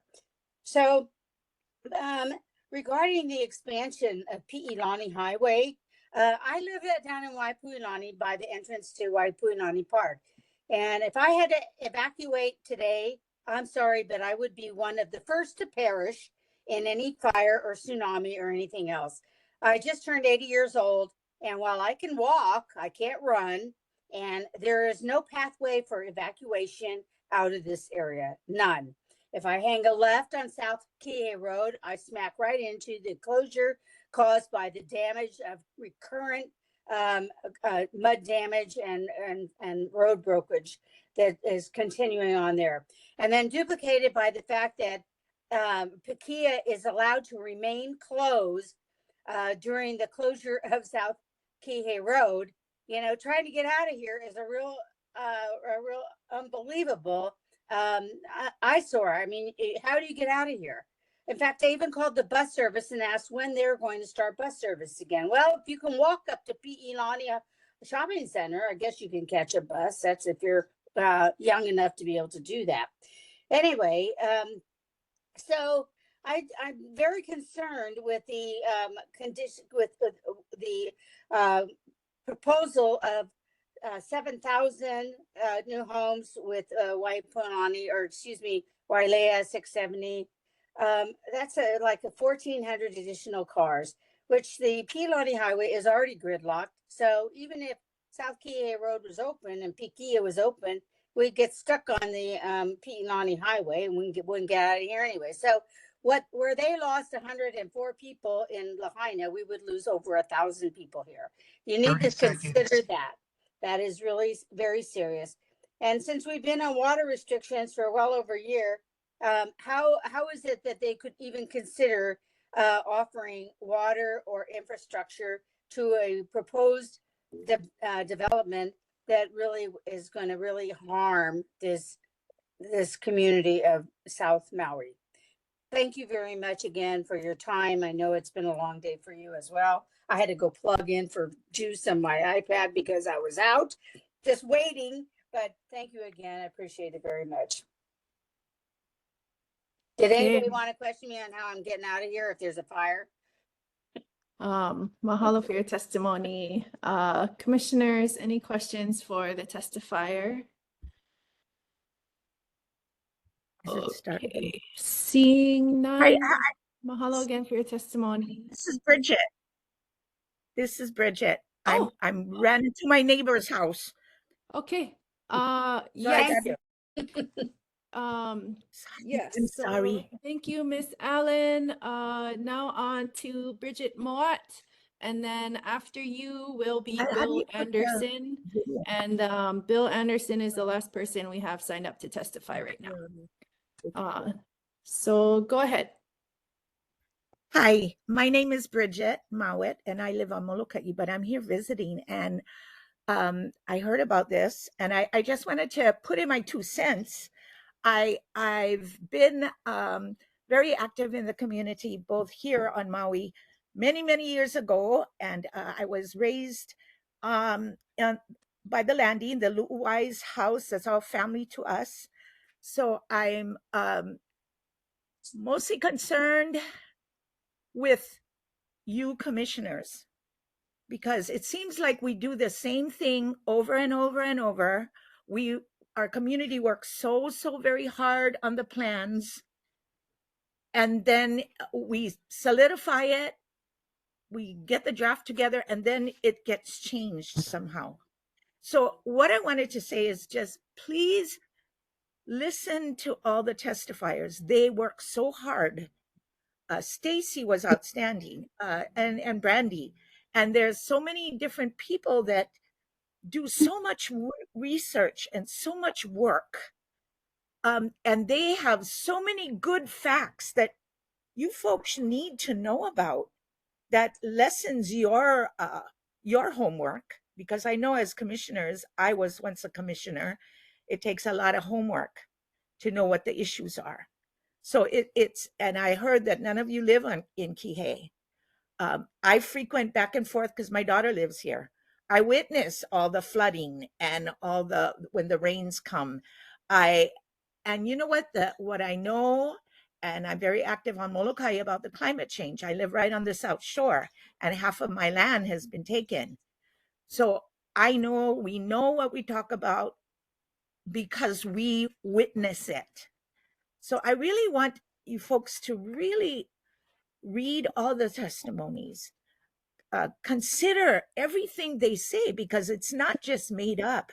And I listen to everyone testify, and they're giving good information. And with the climate change going on, the weather changing, we need to protect our resources. We have the fish, the turtles, which is an endangered, they are being protected. All the runoff from all the development at McKenna side is all going into the ocean. We have the landing is where I was raised, and the runoff there 30 seconds. is unreal. But that's all I wanted to say, is just please listen. These people talk from their hearts, and they talk from all their hard work and research. Please read that.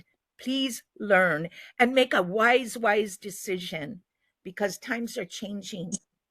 Okay, so thank you very much. Thank you for accepting this testimony. I didn't prepare any written because I'm traveling, but I'm praying for you guys. Make good decision for us. Okay, aloha. Mahalo for your testimony. Commissioners, any questions for the testifier? Okay, seeing none, mahalo again for being here. Thank you. Thank you, my dear. Okay, so I think that is everybody who has signed up to testify so far.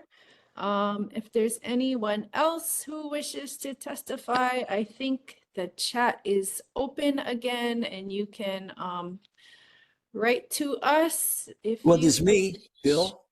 Oh, Bill, sorry. Yes. Yeah. Go ahead. My Okay. apologies. It's okay. Listen, I came in late and I'm not even sure if I'm touching the right topic or not. Have you discussed the short-term rental problem? It's on our agenda. We haven't gotten into any discussion yet. We're just doing testimony right now. Okay, so that's not something you're talking about today. Well, in as much as we have on our agenda in some of the sub areas, apartments, zone properties with transient use. So yeah, that is on our agenda. A little bit. Okay. First of all, Stacy was great, especially on the infrastructure. That's always been a big problem with me, not be able to get around. And there's a lot of, well, anyway, it's already been talked about. What I'd like to say is we are in the Minatoya zone, and they are talking about, of course, shutting us down. And we've been doing this for 30 years. We bought this for an entire retirement property. We got hit in 2008 with the real estate blow, and we couldn't afford to rent it out to local people. So we had to keep it, and we tried the vacation rental, and it works. That's fine. However, our taxes are now $9,000 a year. We have a 468 square foot place, 1 bedroom, 1 bath, no storage, 1 parking space, place to park. And that doesn't seem like a place for that would be affordable to a family who have been displaced. There's no room. And for us to keep the place going, our HOAs have gone from the original 175 to 880. So we're talking about mortgage, we're talking about HOA fees, we're talking about an old building that constantly needs build up, which means more money down the road. And the average family can't afford it. I talk to them all the time. People working 2 and 3 jobs just to pay the rent. And this is not a home, it's an apartment. An apartment is not a place to raise a family with 1 bedroom, 1 bath, and no storage. So to take that ability away from us to even keep our place seems a little bit out of range. And couple that with the infrastructure problem we always deal with, it just seems silly to see Maui Coast build a 12-story building, more hotels, more expensive, more water use, more traffic, and no infrastructure improvement. So that's kind of where I'm at. Okay, I hope it makes sense. Yeah. I donated a lot of money to Lahaina, and we couldn't do a 30 lot of help seconds. because, sure, I'll be out of here. We didn't feel like we really wanted to help. I think they needed our money more than anything. They wanted local people to help. And we're local down in where we live, where we are, and the people are great down in Kihei. They really, really are. But they all kind of share the same problem. And it's infrastructure, the lack of business if they shut down these small places Time. like ours. Okay. All right. Anyway, that's all I have to say. And I got in late and I really enjoyed what you have to say. Mahalo for your testimony. Commissioners, Okay. any questions for the testifier? I do have one follow-up question. I'm sorry if I missed this in your introduction, but did you say where your property is located? Oh, it's the Kihei Park Shore, 2037 South Kihei Road. It's right across from where Kalama Park, where the outriggers are. Right across the street. I mean, directly across. It's a little 16-unit place. Okay. Mm-hmm. And sorry, do you live there or you just have your property? No, we're part-time residents. Okay. Okay. But we've been coming for 30 years. It's our second home. Okay. Commissioners, Okay. any questions for the testifier? Okay, seeing none, mahalo for your testimony today. Okay, thank you. Okay, is there anybody else who would like to testify? This will be our last call for testimony for now, but like I said earlier, when we get to B1, so we're doing B2 first regarding section 4, and we'll be doing B1 later, and we'll reopen testify when we actually get to B1. But for now, this is last call for testimony at this juncture. You can speak up or put your name in the chat. Otherwise, testimony. Oh, hello? Was that Can I somebody? testify? Are you ready? Can I Yep. testify? Yeah, sure, Yes, please. it's Louis. Pardon? Okay. Yeah, you have 3 minutes. It's Go ahead. Thank you. It's Louise Lambert, 27-year resident of South Maui. And right now it's ridiculous to try to get out of Kihei, to go do something in town, or take the children home from school. My daughter lives in Wailuku, and the kids go to school down here. We need more affordable housing for the working people. We need firmer language in our plan, which used to be there. We need that to be put back, like words like this is required rather than this might be good, we need infrastructure. We need roads out of here. We need emergency exits And those roads need to be built before we build any more luxury homes. We need more environmental protection as well. So I live here, I work here. My daughter's a first responder here, my first daughter. We need exits. How do you get the fire trucks out? How do you get the fire trucks in? How do you get the ambulances in and out? We're in an emergency situation, very possibly again, with fire threats and tsunami threats. So I appreciate your time and everybody's time who's put wonderful input into this meeting today. And I appreciate that you please, please, please guard our INA, guard the people who live here and work here and have to get to work, the teachers, the firefighters, everybody's the service people, the restaurants. We need all this infrastructure to support the people who already live here. Thank you very much. I appreciate your time. Mahalo for your testimony. Commissioners, any questions for the testifier? Okay, seeing none, mahalo again. Thank you for listening. Aloha. Aloha. Another like to last call? Or is that somebody? Yes. Yep, me. Oh, yep, please go ahead. Aloha, my name is Daniel Kanahele.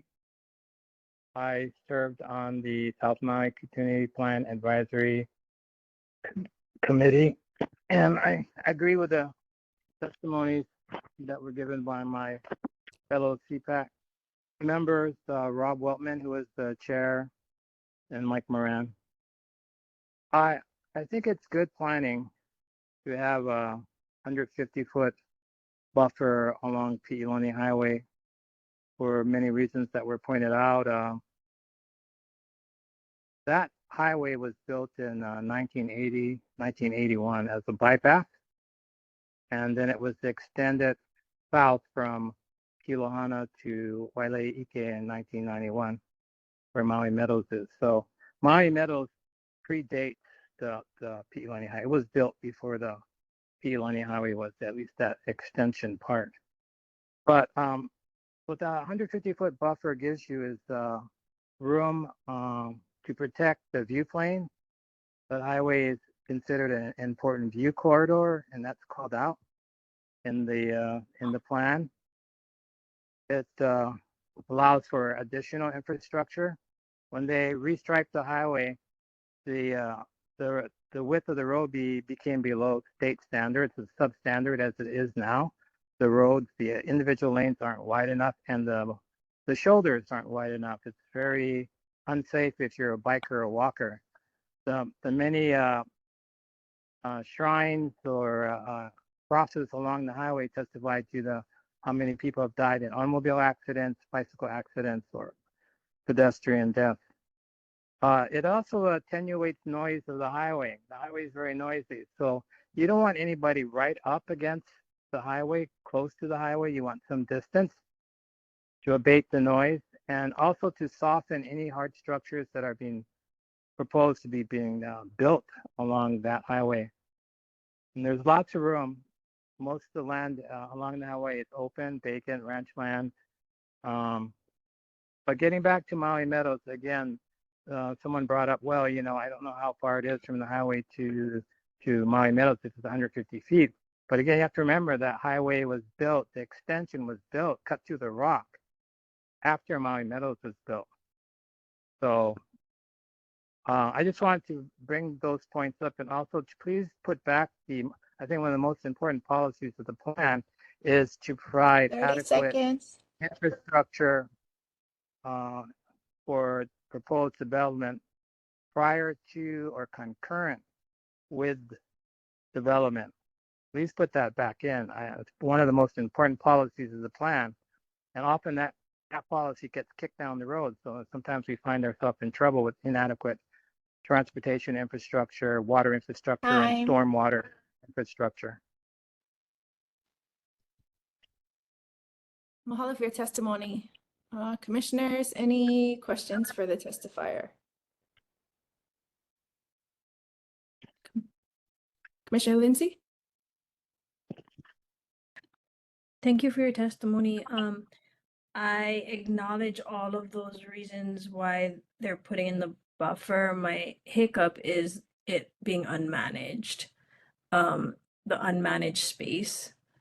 Was there plans for that or some kind of maybe effort put towards that? I cannot imagine that the buffer would remain unmanaged, either by the government or by property owners, considering the high risk of fire. There were buffer zones cut on the Maui side, the Makai side, fire break cut on the Makai side last year, fire breaks. So that I definitely feel that would be worked into the plan if there were buffer zones.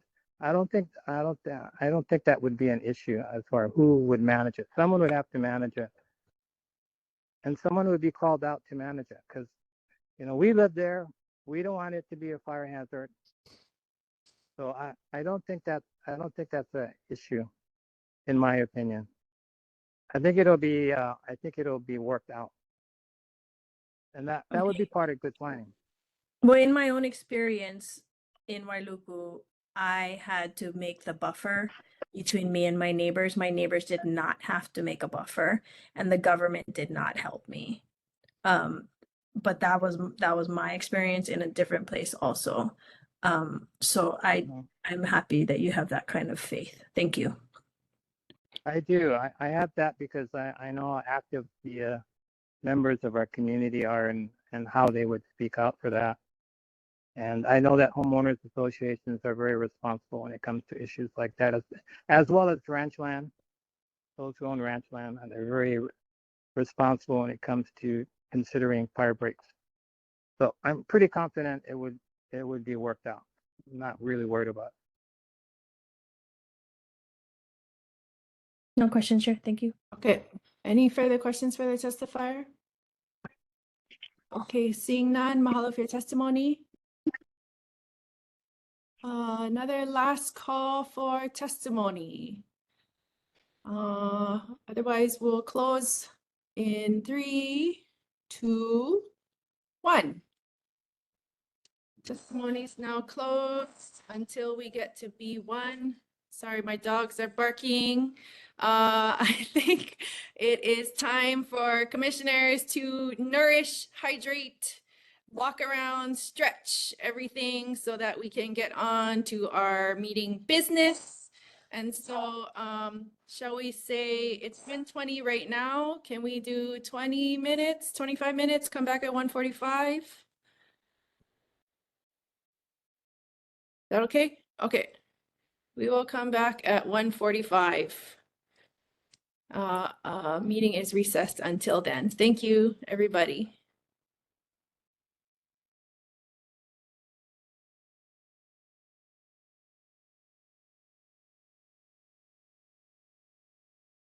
Thank you.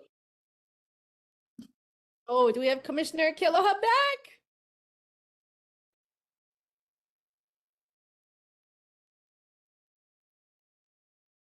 Oh, hooray. Okay, 1, 2, 3, 4, 5. Welcome back, everybody, to our Planning Commission meeting of February 18, 2025 on the South Maui Community Plan. Unfortunately, we do have some obstacles before a couple of our commissioners. As we recognized earlier, we're all volunteers and everybody's got day jobs. And there are a couple of our commissioners who have some emergencies to attend to with their day jobs. And so we are going to unfortunately lose quorum. On the bright side, we've heard all the testimony thus far. But I believe we only have Commissioner Hippolito with us for another few minutes. And so with this time, I would like to move us towards recessing this meeting for 2 weeks until Tuesday, March 4th. I believe Planning Department, that is the next available date. And we would pick up with this same agenda because we are recessing, right? Correct. And I'm going to ask our Corp Counsel to weigh in a little bit here because we did do testimony. And as you heard, some of our testimony was regarding B1 and some of it was regarding B2, even though the direction was kind of that we were taking B1 or B2 first. So how to word how we're recessing this is kind of important so that we know what still has opportunity for testimony next time we get together. So Andrew, I don't know if you want to jump in at this point. Sure. So just to do a quick recap of where we are in the meeting today, we've opened for public testimony on either agenda item B2 or B1, closed public testimony. And my understanding is that we began discussion just very briefly of item B2 and that we called for any additional testimony on B2, but there wasn't any. Closed testimony on B2 and I think shortly thereafter went on recess. But if you feel that that wasn't clear in terms of the call for any additional testimony on B2, you may want to call again for any additional testimony on B2. And that would have to be from someone who has not yet testified on that item today. Otherwise, you know, as you noted, due to an inability to maintain quorum, you know, this agenda item could be deferred to a date and time certain, and it sounds like we already have a date in mind. Thanks. Yes. Thank you, Mr. Nelson. I believe that date and time, it would be 9 a.m. on Tuesday, March 4th. And we would resume with item B2 on our, well, resume with our discussion of item B2, noting that we would, once we get to item B1, we would reopen public testimony for that item in particular. But I think in the meantime, written testimony can be submitted. Is that correct? I see nodding from the director. Okay, so commissioners, I will move to recess this meeting until Tuesday, March 4th. And yes, acknowledging everybody from South Maui and the rest of the island and anywhere else you were zooming in from. Thank you for being with us today. We appreciate your testimony very much. It is a wonderful part of this public process. And so, yes, commissioners, if there's no objections, we will go ahead and recess and see everybody back on Tuesday, March 4th at 9 a.m. And you'll, I guess, Director, you will let us know what location will be at that meeting? Yeah, correct. Your next meeting, let me just confirm, I believe is in the normal place. So, but it will definitely be on the agenda. My understanding is that we're back to normal on that date. Okay, commissioners, are you all clear? Any questions? Nope. I do see thumbs up. Okay, right on. Appreciate you Mahalo. all very much. Thank you for your time today. We'll see you on the South Maui Community Plan in 2 weeks, and we'll have our regular meeting next week, Tuesday. Okay, thank you again. Ahui ho.